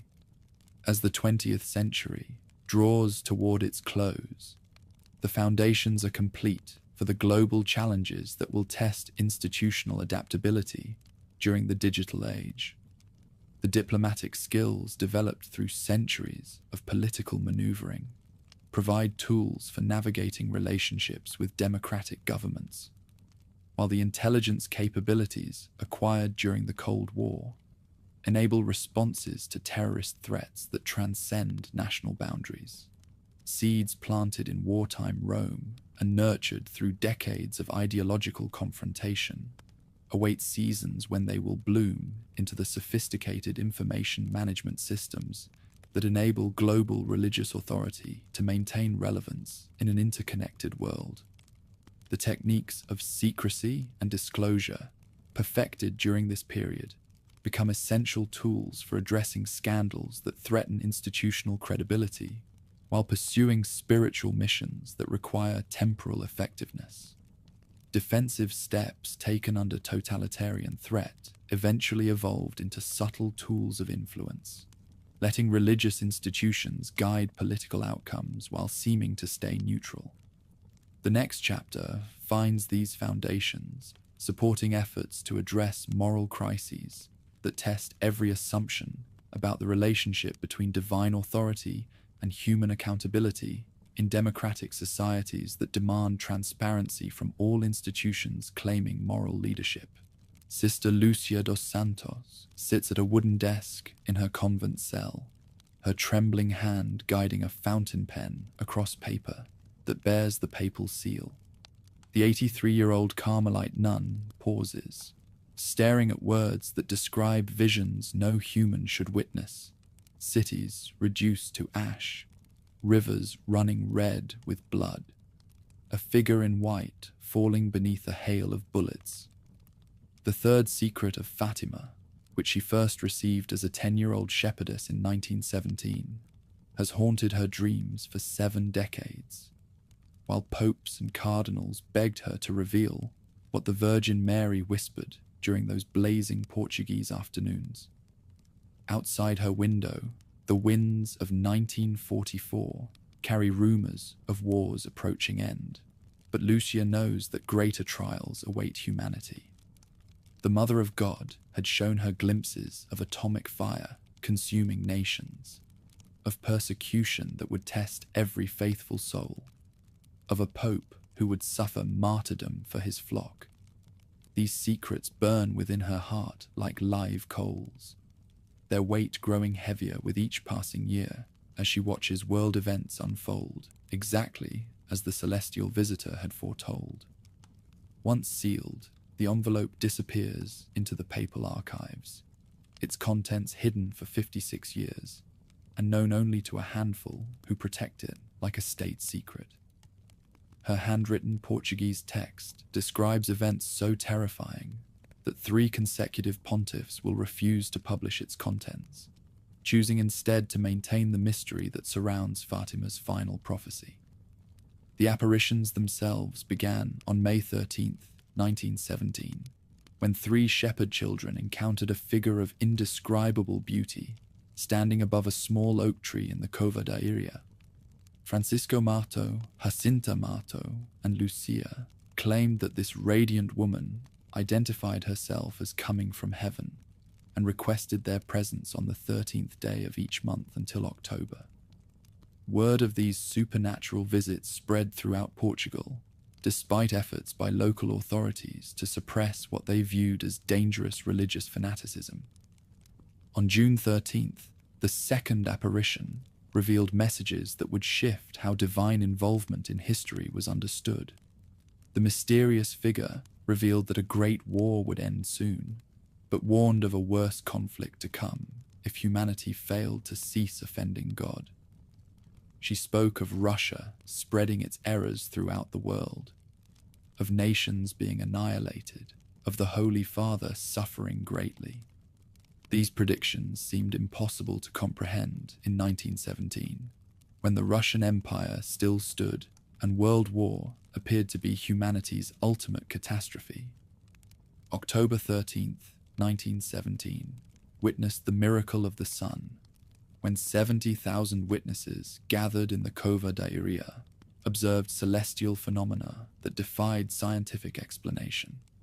Avelino de Almeida, a skeptical journalist from the anti-clerical newspaper O Século, described how the sun appeared to dance in the sky, hurling itself toward Earth before resuming its normal position.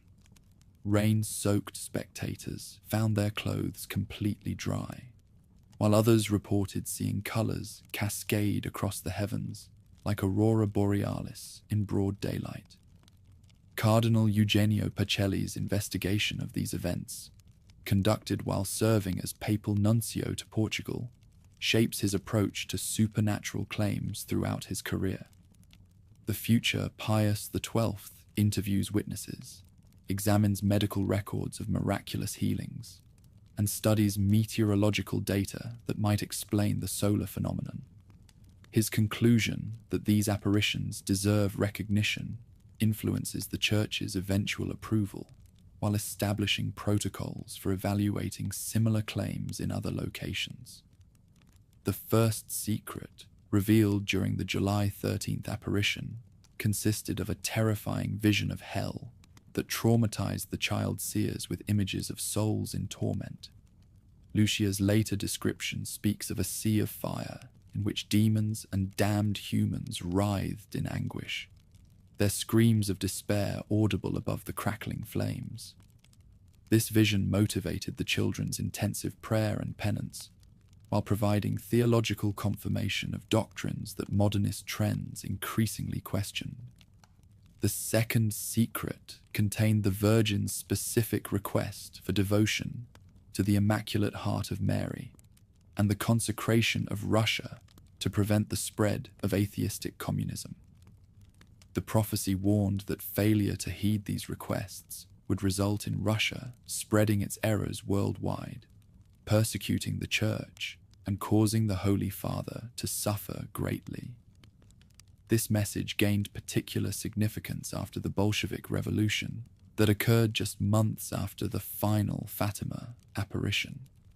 Sister Lucia's 1941 memoir, written at the request of her bishop, revealed additional details about the apparitions that had not been publicly disclosed.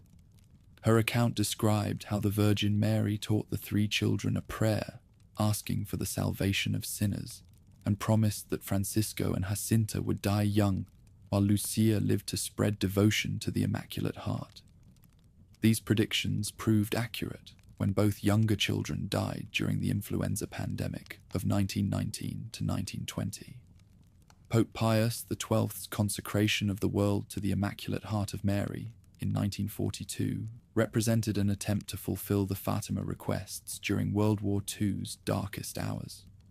The pontiff's radio address on October 31st reached Catholic populations throughout occupied Europe, while invoking Mary's protection against the totalitarian forces that threatened Christian civilization.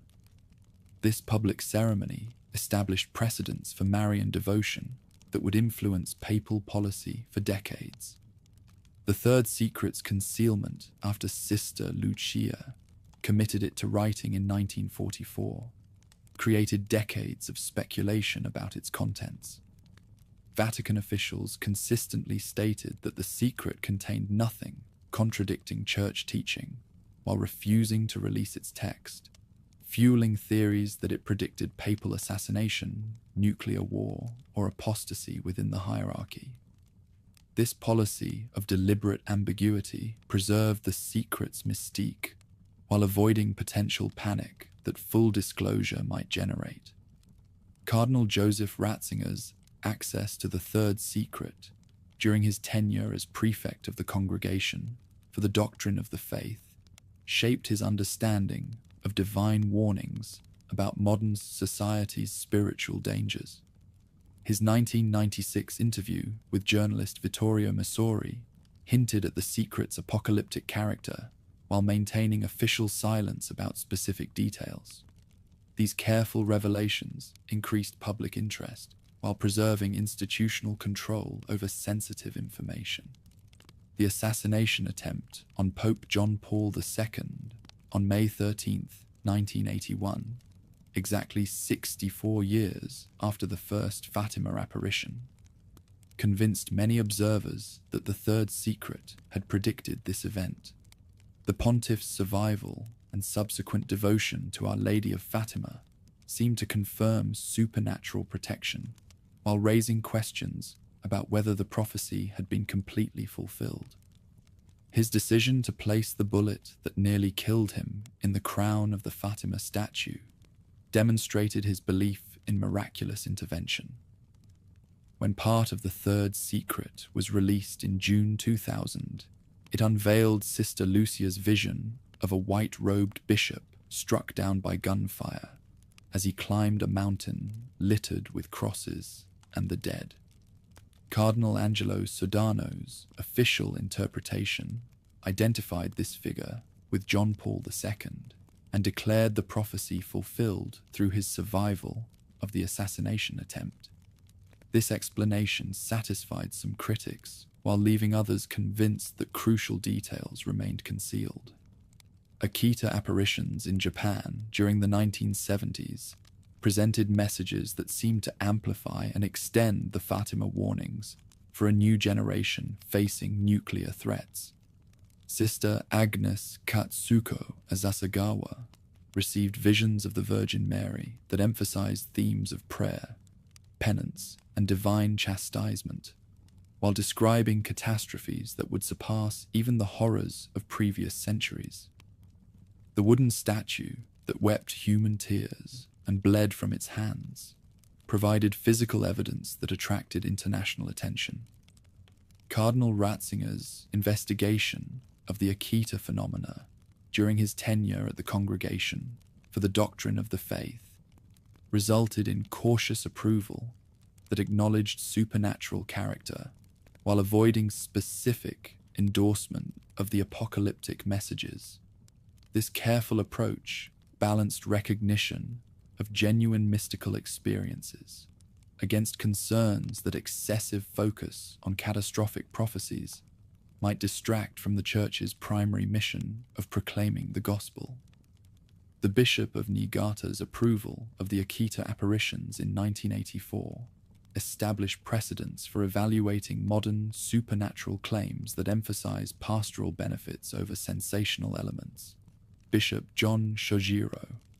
Ito's decision rested on careful examination of Sister Agnes's character, theological orthodoxy of the messages, and documented miraculous phenomena that resisted natural explanation.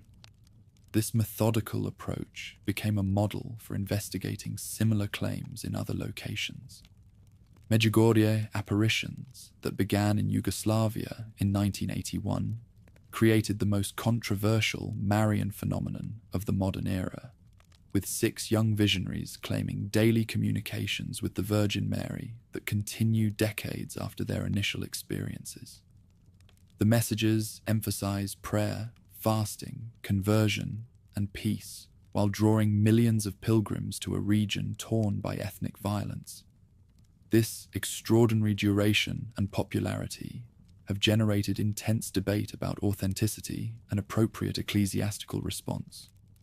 Cardinal Christoph Schönborn's involvement in Medjugorje investigations reflects the complexity of evaluating ongoing supernatural claims in an age of global communications and mass media. His theological expertise and pastoral sensitivity position him to distinguish between genuine mystical experiences and psychological phenomena that might appear similar to casual observers. The Cardinal's careful approach demonstrates how contemporary authorities balance scientific analysis with openness to authentic divine intervention. The Vatican's commission studying Medjugorje phenomena, established by Pope Benedict XVI in 2010, exemplifies modern methods for investigating supernatural claims that attract international attention. This body of experts examines theological content, psychological evaluations of the visionaries, documented healings, and social effects of the purported apparitions, while maintaining strict confidentiality about their deliberations. Their eventual conclusions will influence how the Church responds to similar claims in an increasingly connected world. Vassila Ryden's True Life in God Messages, received through Interior Locutions since 1985, present teachings that blend orthodox theology with ecumenical themes that challenge traditional approaches to Christian unity. Her writings emphasize divine mercy and church reunification, while containing prophecies about future trials that will purify Christianity through suffering. The Congregation for the Doctrine of the Faith's cautious response demonstrates how authorities evaluate mystical claims that touch on sensitive theological issues. Father Stefano Gobbi's Marian movement of priests, inspired by interior locutions attributed to the Virgin Mary, attracted thousands of clergy who sought spiritual renewal through devotion to the Immaculate Heart.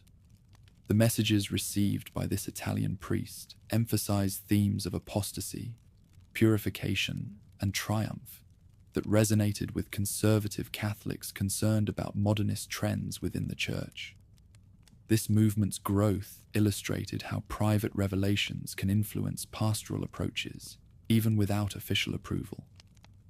The phenomenon of weeping statues that emerged throughout the 1990s challenged scientific understanding while generating intense popular devotion among believers who interpreted these events as divine warnings about moral decline. Investigations conducted by church authorities typically focused on excluding natural causes before considering supernatural explanations. But the frequency of such reports strained institutional capacity for thorough evaluation. These incidents demonstrated how readily religious imagination responds to signs that seem to confirm prophetic warnings. Conchita Gonzalez's experiences at Garabandal, Spain, during the 1960s included prophecies of a great miracle that would convince skeptics and a warning about divine chastisement that would follow if humanity failed to respond appropriately. The visionary's claims about a future pope who would visit Russia and a period of persecution that would test the faithful generated intense interest among Catholics seeking confirmation of apocalyptic expectations. The Bishop of Santander's negative evaluation of these phenomena illustrated institutional reluctance to endorse sensational prophetic claims. The Secrets of La Salette, revealed to two shepherd children in France in 1846, contained warnings about clerical corruption and social upheaval that proved remarkably accurate in predicting subsequent historical developments.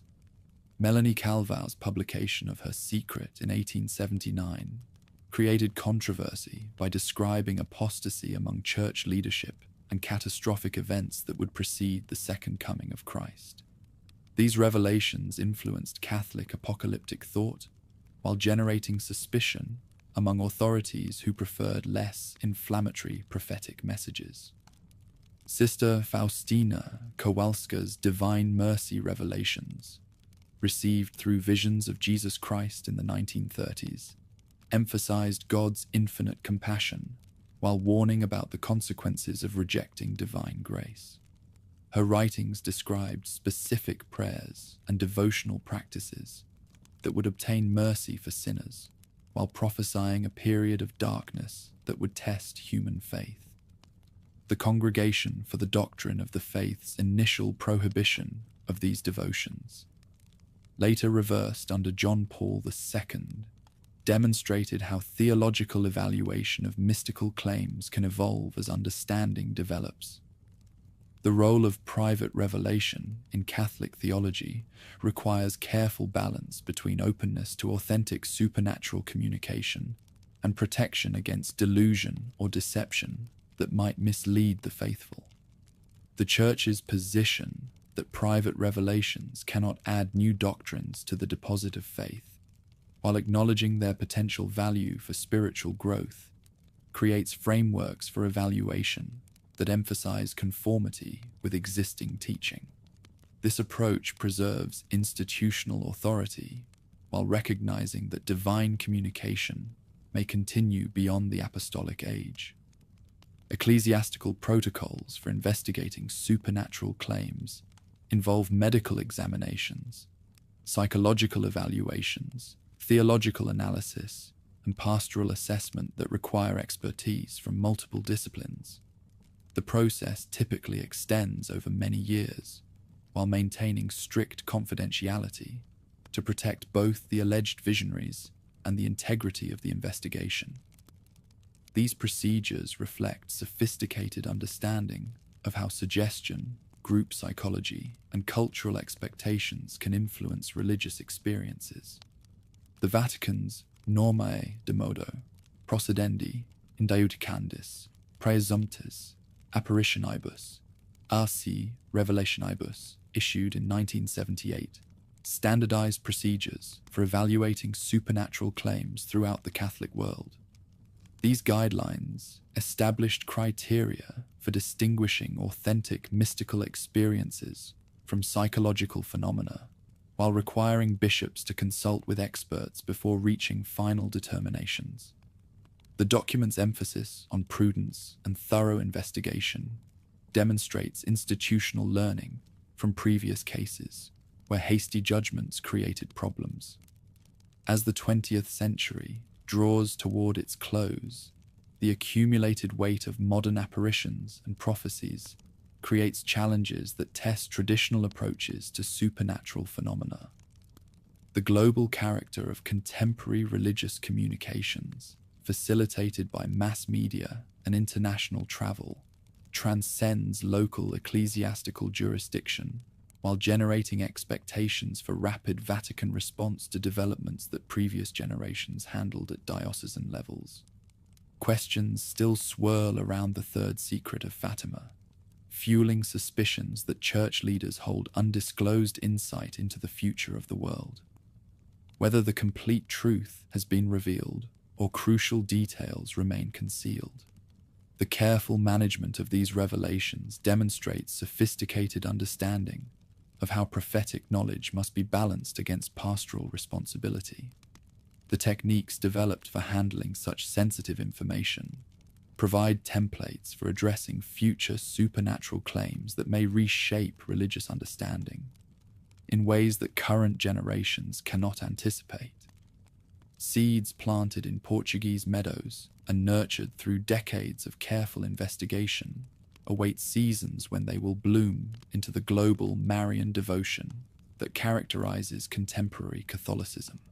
The methods of disclosure and concealment perfected during this period become essential tools for managing supernatural claims that arise in every corner of the world, while maintaining institutional credibility in an age that demands evidence for extraordinary assertions. Deep beneath the apostolic palace, where electric bulbs struggle against shadows that have accumulated for centuries, Professor John Miller follows his Swiss Guard escort through corridors lined with filing cabinets that stretch toward vanishing points.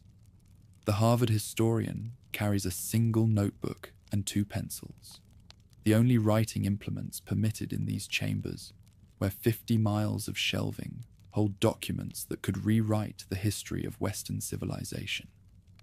His hands shake slightly as he realizes that somewhere in this labyrinth rest letters that emperors died trying to obtain, confessions that popes prayed would remain forever buried, and testimony that could topple governments whose foundations rest on carefully constructed lies. He stops at door 47, a plain steel barrier, though the markings on his keys suggest access to secrets nearly lost to time.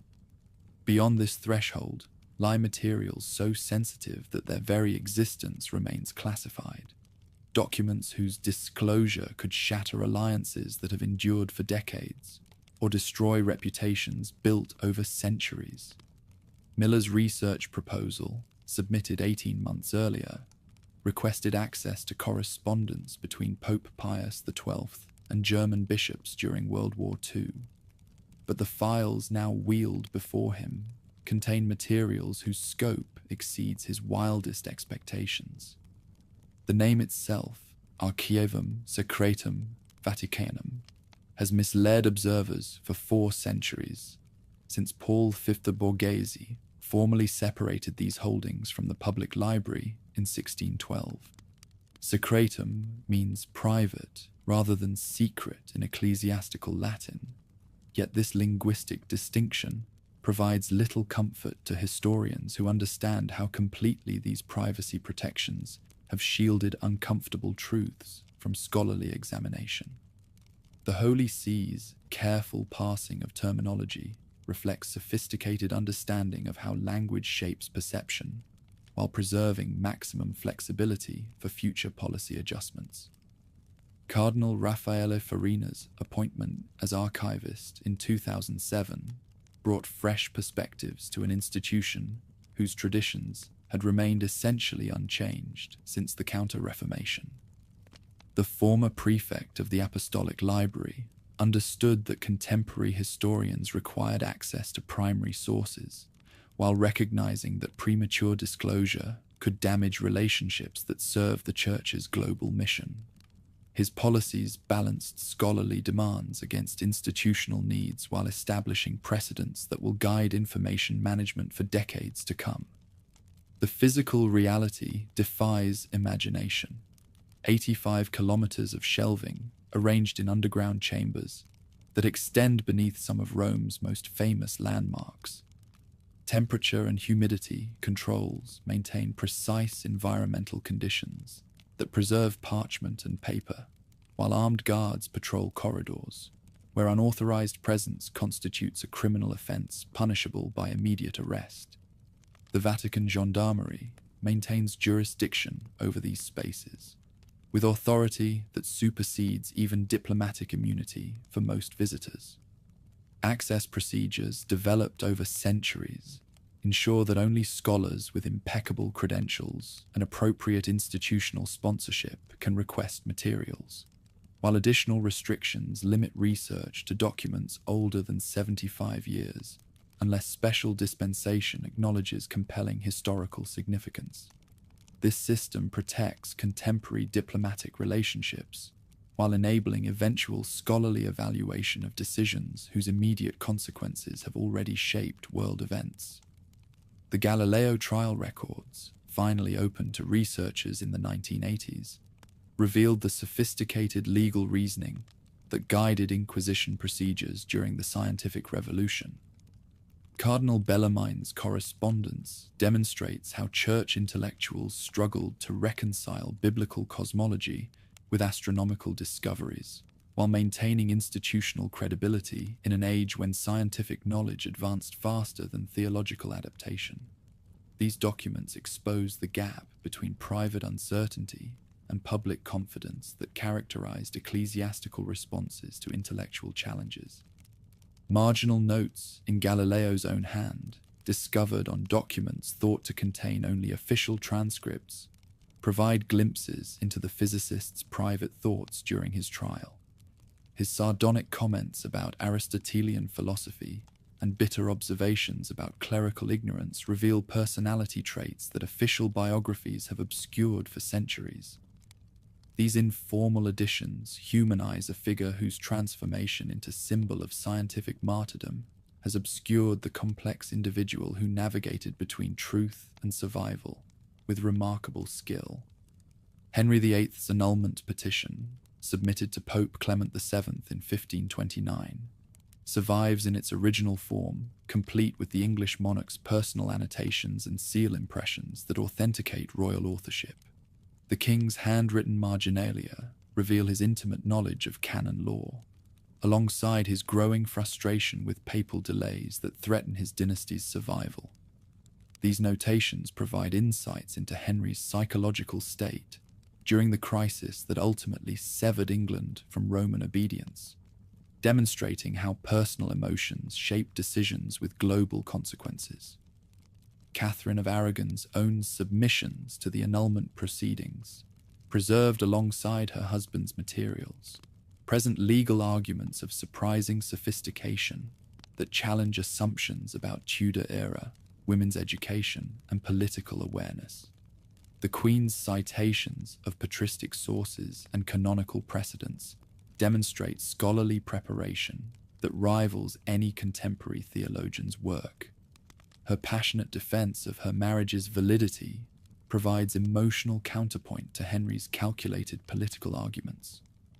Correspondence between Pope Innocent IV and Mongol Khans in the 13th century documents one of history's most unlikely diplomatic exchanges, with papal letters reaching courts in Karakoram, while Mongol responses arrived in Rome, carried by envoys who had traveled across continents. These materials reveal mutual curiosity between civilizations that understood each other's power, without sharing cultural assumptions about governance, religion, or the nature of authority itself. The Pope's letter to Guyuk Khan, written in 1245, combines religious instruction with political calculation in proportions that reflect the complexity of medieval diplomacy. Innocent's attempt to convert the Mongol ruler to Christianity, while simultaneously seeking protection for Christian populations under Mongol rule, demonstrates how spiritual missions intertwined with practical necessities, in an age when religious and temporal authority remained inseparable. Inquisition torture manuals from the medieval period preserved detailed instructions for extracting confessions through psychological pressure and physical coercion, their clinical language contrasting sharply with the human suffering they describe. Bernard Guy's Practica Inquisitionis Heritis Pravitatis, written around 1320, provides step-by-step procedures for conducting interrogations that maintain appearances of due process while ensuring predetermined outcomes. These documents reveal how legal procedures can be manipulated to serve institutional interests while preserving facade of justice. The manual's psychological insights demonstrate sophisticated understanding of human nature that enabled inquisitors to exploit victims' fears, loyalties, and religious beliefs to obtain desired confessions. Techniques for identifying lies, breaking resistance, and maintaining interrogator credibility reflect empirical knowledge gained through centuries of experience in extracting truth from unwilling subjects. This expertise influenced legal procedures throughout Europe, while establishing precedents for judicial torture that persisted into the modern era. Jewish forced conversion records from Spain and Portugal document the systematic destruction of religious communities through legal mechanisms that provided appearance of voluntary compliance with Christian requirements.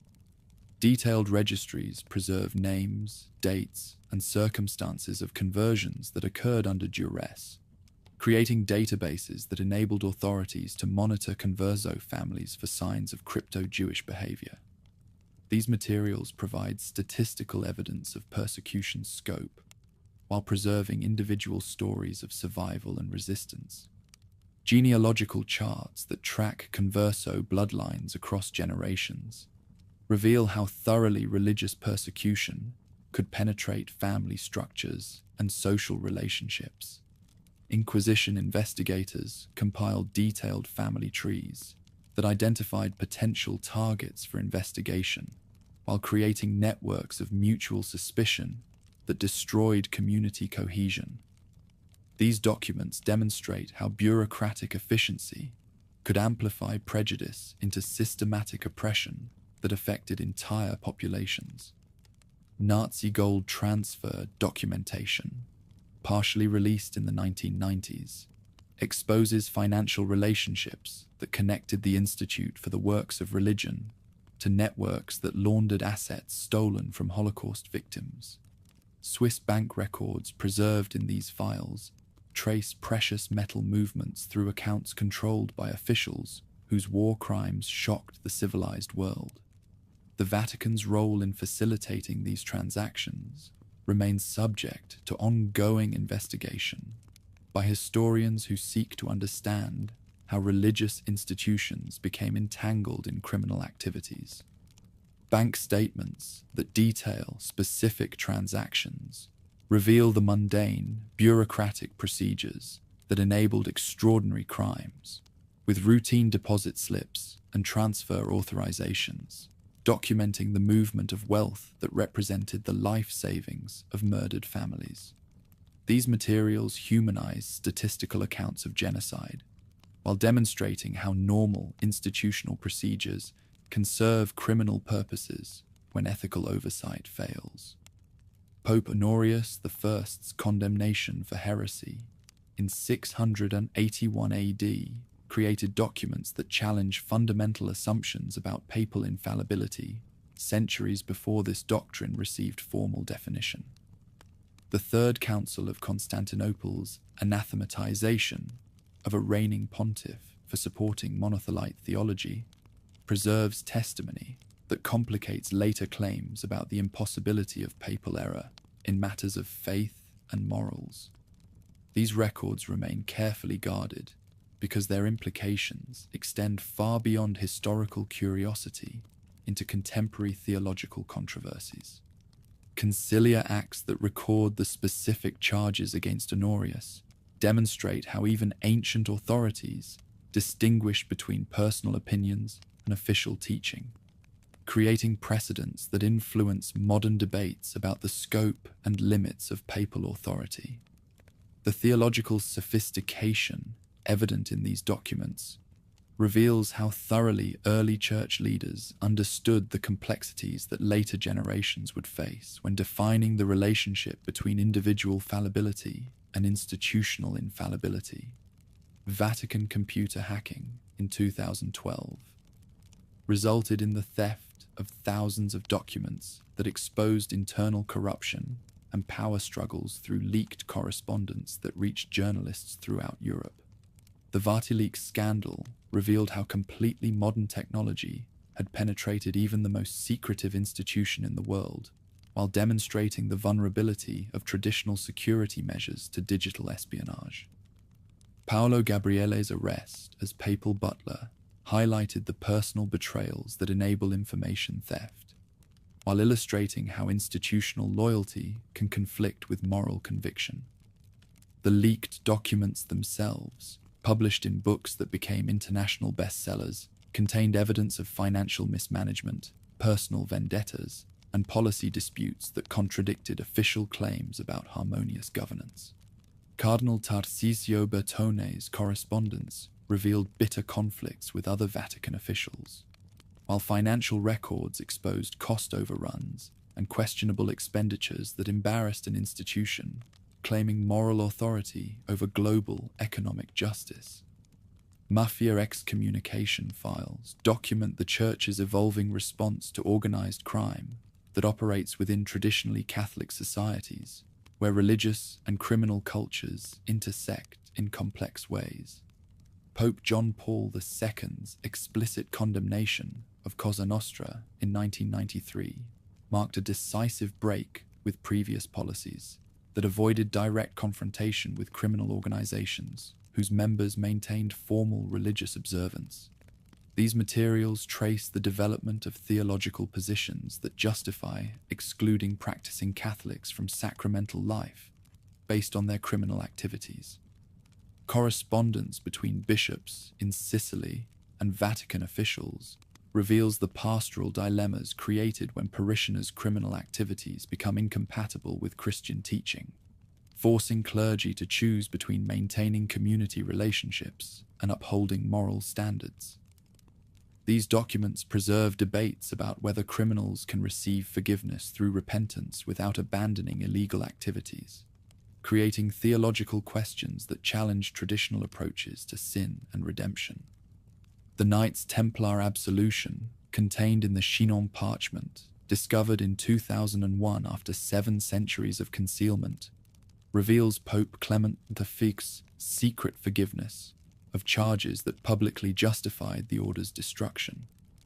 This extraordinary document exposes the gap between official church positions and private papal decisions, while demonstrating how political pressures can force pontiffs to sacrifice justice for institutional survival. The parchment's preservation suggests that medieval authorities understood the importance of maintaining evidence that might eventually serve exculpatory purposes.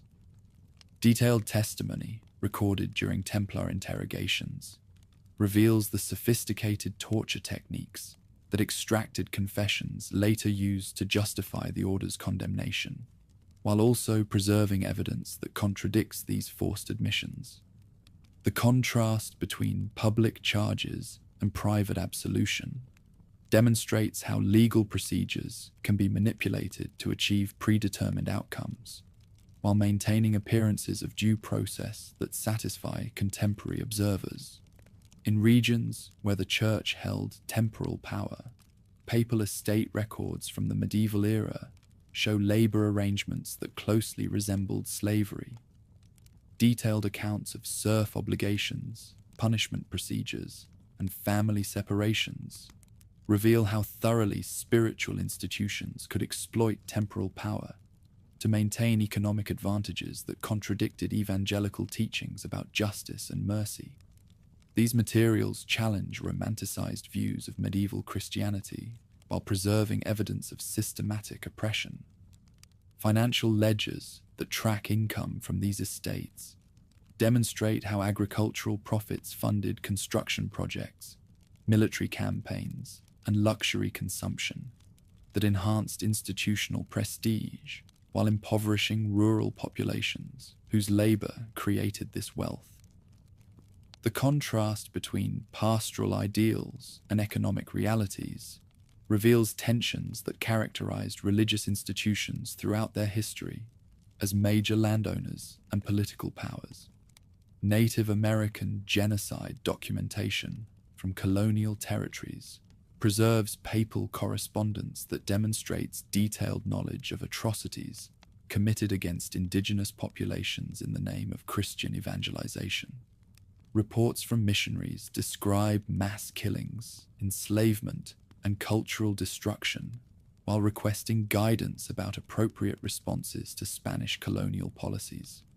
The Vatican's failure to intervene effectively in these situations creates moral responsibility that continues to influence contemporary relationships with indigenous communities. Letters from Bartolomé de las Casas and other Dominican missionaries provide eyewitness accounts of colonial brutality that reached the highest levels of church leadership, while papal responses reveal the institutional paralysis that prevented effective action. These documents preserve evidence of moral awareness alongside administrative impotence, demonstrating how religious institutions can understand injustice without possessing the will or capability to address it effectively. Recent openings of Pius XII files in 2019 provided historians with access to wartime correspondence that had remained classified for 70 years, revealing the complexity of papal decision-making during the Holocaust, while documenting both humanitarian efforts and diplomatic failures. The Pope's private papers show extensive knowledge of Nazi atrocities, alongside careful calculations about appropriate responses that balanced moral obligations against institutional survival. These materials complicate simplistic judgments about wartime papal silence, while preserving evidence for ongoing historical evaluation. Diplomatic cables between the Vatican and German bishops expose the tensions that developed between local pastoral concerns and global political considerations, as church leaders struggled to respond to unprecedented moral challenges. The correspondence reveals how completely Nazi policies had penetrated German Catholic life, while documenting both resistance and collaboration that characterized religious responses to totalitarian persecution. As the digital age transforms information management throughout the world, these ancient repositories face challenges that test traditional approaches to preserving sensitive knowledge while enabling appropriate scholarly access. The Vatican's gradual embrace of digital cataloging and controlled online access represents recognition that contemporary historians require technological tools that previous generations never imagined. Yet the fundamental tension between transparency and confidentiality remains as relevant today as it was during the Counter-Reformation. The future of these collections depends on balancing institutional needs for privacy against scholarly demands for access in an age when information wants to be free, while secrets retain their power to embarrass, enlighten, or endanger those whose actions shaped history's course. The methods developed for managing this tension will influence how religious institutions adapt to democratic societies that expect transparency from all organizations claiming moral authority over human behavior. What lies buried in these vaults continues to shape contemporary events through its very hiddenness, creating questions that fuel speculation, while preserving mysteries that may contain truths too dangerous for immediate disclosure. The next chapter finds these foundations supporting efforts to address moral crises that test every assumption about the relationship between divine authority and human accountability in societies that demand answers to questions their ancestors never dared to ask. Pope Francis sits alone in his private study at Casa Santa Marta, the morning light casting long shadows across financial reports that tell stories no balance sheet should contain. Before him lie audit findings that trace money flows through accounts whose very existence contradicts every teaching about evangelical poverty, forensic analyses that connect respected institutions to criminal networks, and testimony from investigators whose discoveries have cost careers and, in some cases, lives. The Argentine pontiff's weathered hands turn pages that chronicle how thoroughly corruption has penetrated the structure he now leads, each revelation adding weight to decisions that will determine whether transparency becomes the Church's salvation or its destruction. Outside his window, Rome awakens to another day of scandals that no amount of prayer seems able to silence. Journalists gather at press conferences where spokesman Alessandro Gisotti deflects questions with practiced expertise, while Vatican prosecutors prepare cases that could implicate cardinals whose red hats once guaranteed immunity from earthly justice. The digital age has shattered walls that protected secrets for centuries, creating transparency that exposes both genuine reforms and persistent resistance to change. Cardinal George Pell's conviction for sexual abuse in Australia, later overturned by the High Court, demonstrated how completely the legal landscape has shifted since the days when ecclesiastical immunity protected church leaders from secular prosecution. The Australian cardinal's role as prefect of the Secretariat for the Economy had positioned him to implement financial reforms that threatened networks whose operations required opacity to survive. His legal troubles, regardless of their ultimate resolution, illustrated how personal scandals can derail institutional changes that challenge entrenched interests. The Vatican Bank's transformation under President Jean-Baptiste de François represents the most dramatic shift in papal financial management since the medieval period. The French businessman's background in international banking brought professional standards that exposed decades of irregularities while establishing compliance procedures that satisfy international regulators. His reforms closed thousands of suspicious accounts while implementing oversight mechanisms that monitor transactions for money laundering and terrorist financing.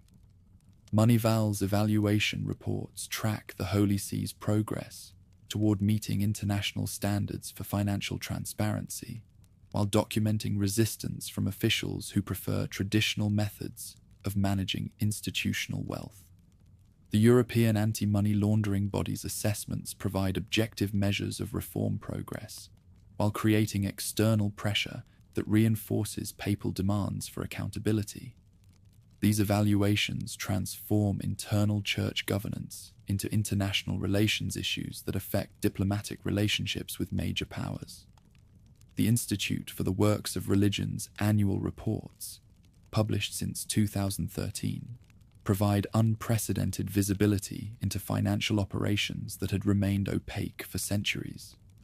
Balance sheets that list assets, investment strategies, and charitable distributions create public accountability that constrains management decisions while building credibility with external partners. This transparency revolution extends beyond mere disclosure to embrace governance principles that subordinate institutional interest to mission requirements. Cardinal Angelo Becciu's dismissal from the College of Cardinals in 2020 exposed investment scandals that reached the highest levels of church administration, while revealing how personal relationships could override fiduciary responsibilities.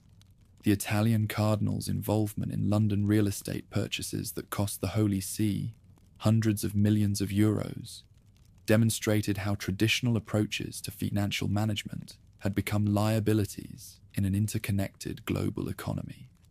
His fall from grace signaled papal determination to enforce accountability regardless of personal loyalties or hierarchical status. The Secretariat for the Economy's investigations into departmental spending uncovered patterns of financial irregularity that spanned decades while revealing cultural attitudes that treated institutional resources as personal assets.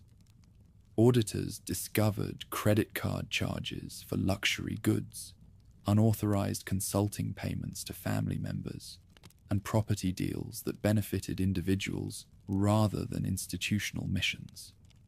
These findings prompted reforms that centralized financial oversight, while establishing professional standards for expense approval and vendor selection. Opus Dei's influence within Vatican administration continues to generate speculation about secret networks that shape papal policy through informal channels that bypass traditional governance structures. The personal prelature's members occupy strategic positions throughout the Roman Curia, while maintaining loyalties that transcend departmental boundaries, creating coordination capabilities that can advance specific agendas without formal authorization.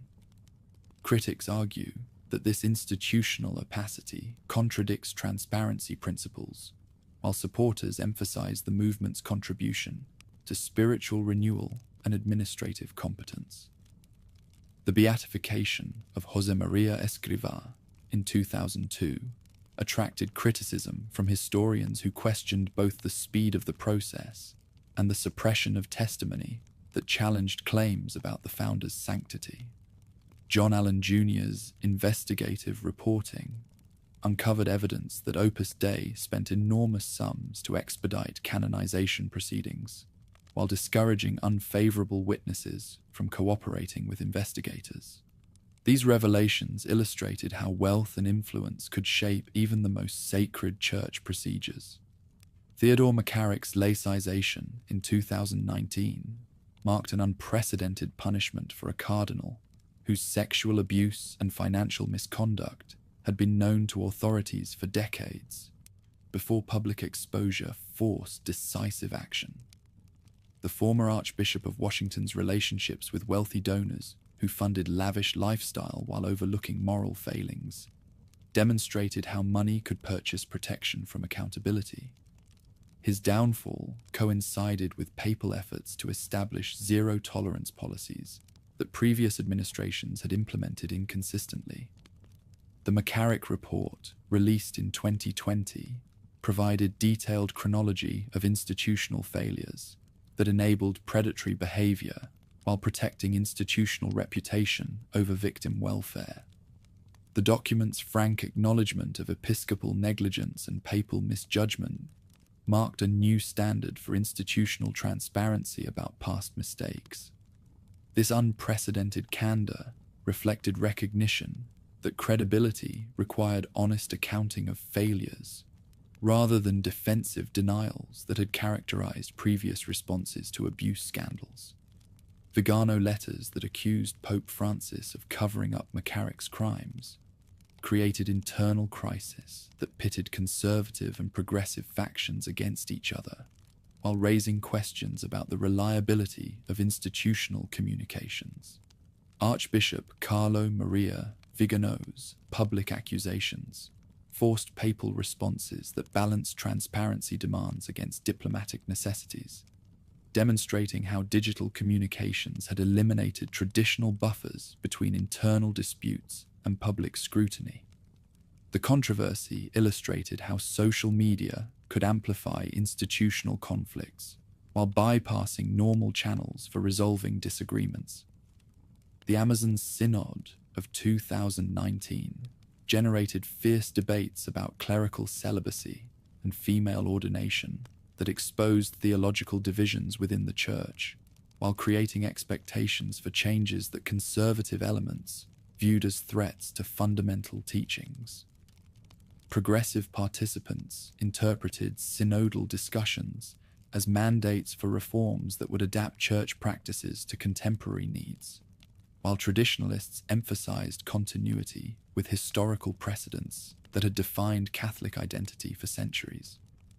Synodal working papers that proposed married priests and female deacons sparked resistance from African and Asian bishops, who argued that Western concerns should not determine global church policies.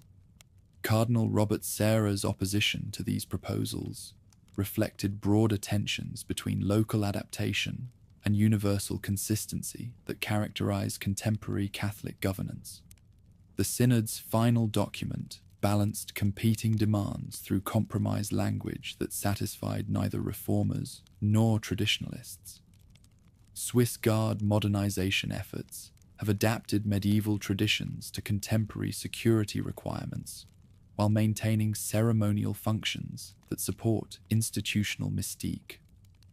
Colonel Christoph Graf's reforms introduced professional military training alongside traditional pageantry, creating capabilities that can address threats ranging from individual terrorists to coordinated intelligence operations. The Guard's updated equipment includes body armor and advanced communications, while their colorful uniforms continue to attract tourists and pilgrims who expect visual confirmation of papal grandeur.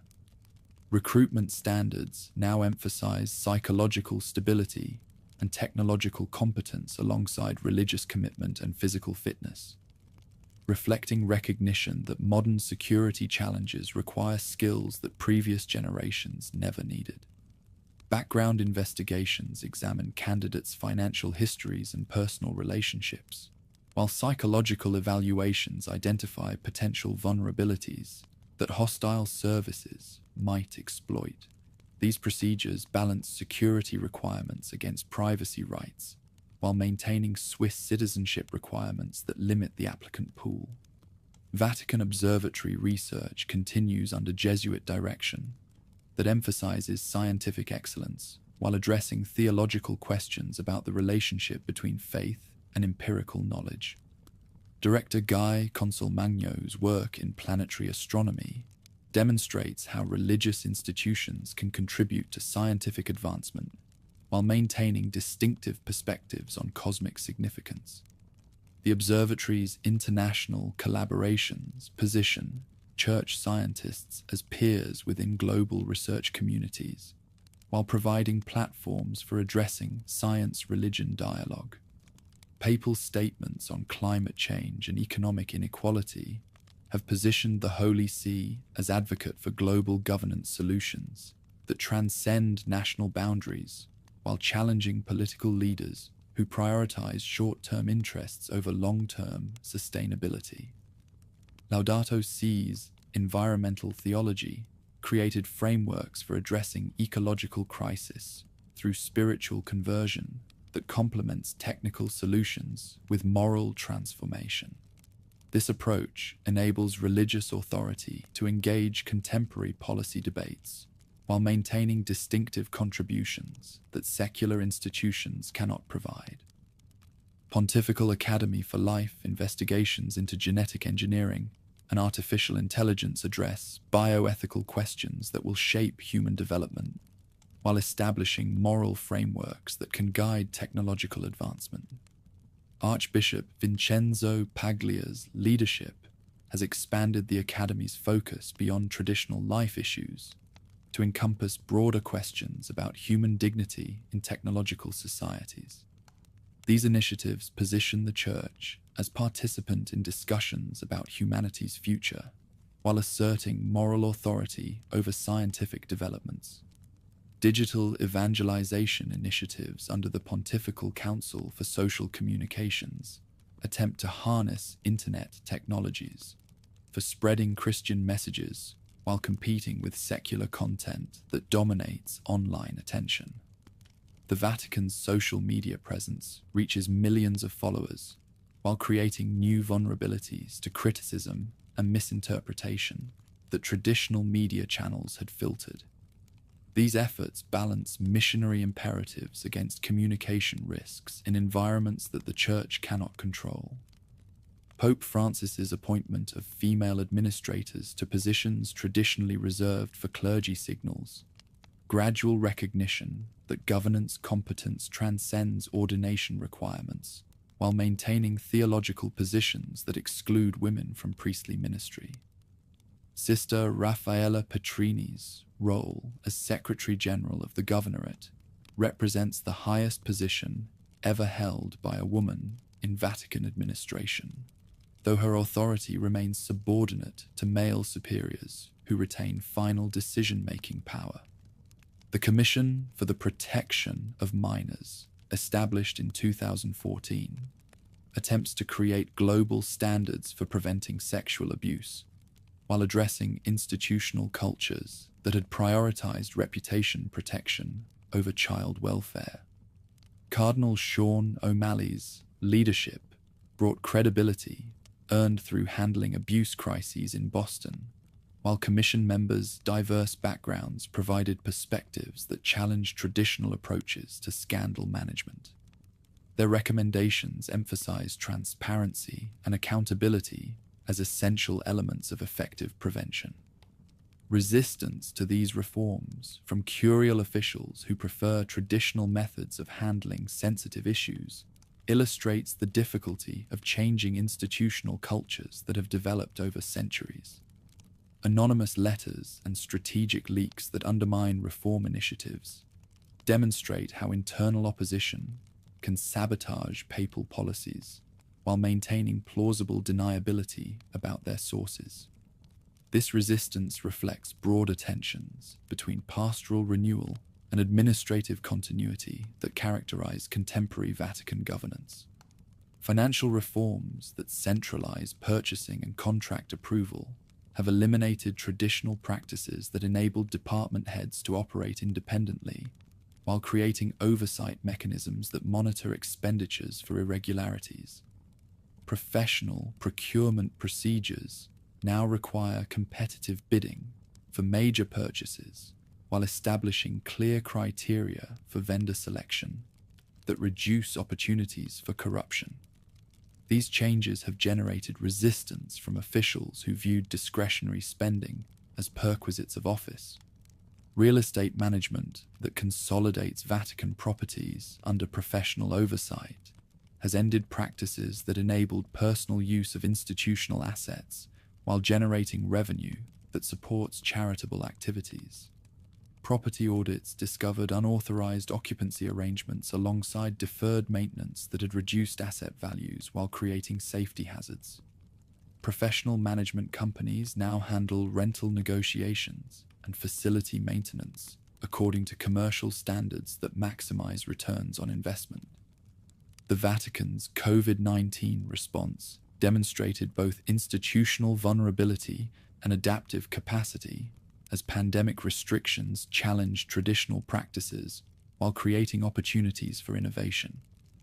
Pope Francis's solitary Easter celebrations in empty St. Peter's Basilica provided powerful imagery of isolation that resonated with global audiences, while live-streamed liturgies reached larger audiences than physical gatherings had ever attracted. These experiences accelerated digital initiatives that will permanently alter how the Church communicates with worldwide constituencies. Vaccination campaigns that prioritized vulnerable populations while addressing conspiracy theories demonstrated how religious authority could support public health initiatives while combating misinformation that threatened community welfare. Papal endorsements of vaccine development and distribution countered skepticism from Catholics, who viewed pandemic responses as threats to religious freedom, illustrating how institutional credibility could influence public opinion on contentious issues. As this epic narrative approaches its conclusion, the institution that began in Roman catacombs faces challenges that test every assumption about the relationship between divine authority and human accountability. The techniques of secrecy and disclosure that served papal interests for 2 millennia must adapt to democratic societies that demand transparency from all organizations claiming moral leadership over human behavior. Whether the Church emerges from these trials stronger or weaker depends on its ability to balance institutional survival against mission requirements in an age when information cannot be contained by traditional boundaries. The mysteries that remain buried in Vatican vaults continue to shape contemporary events through their very hiddenness, creating speculation that may prove more damaging than truth itself. Future generations will judge whether the gradual embrace of transparency represents genuine conversion or strategic adaptation to circumstances that permit no alternative.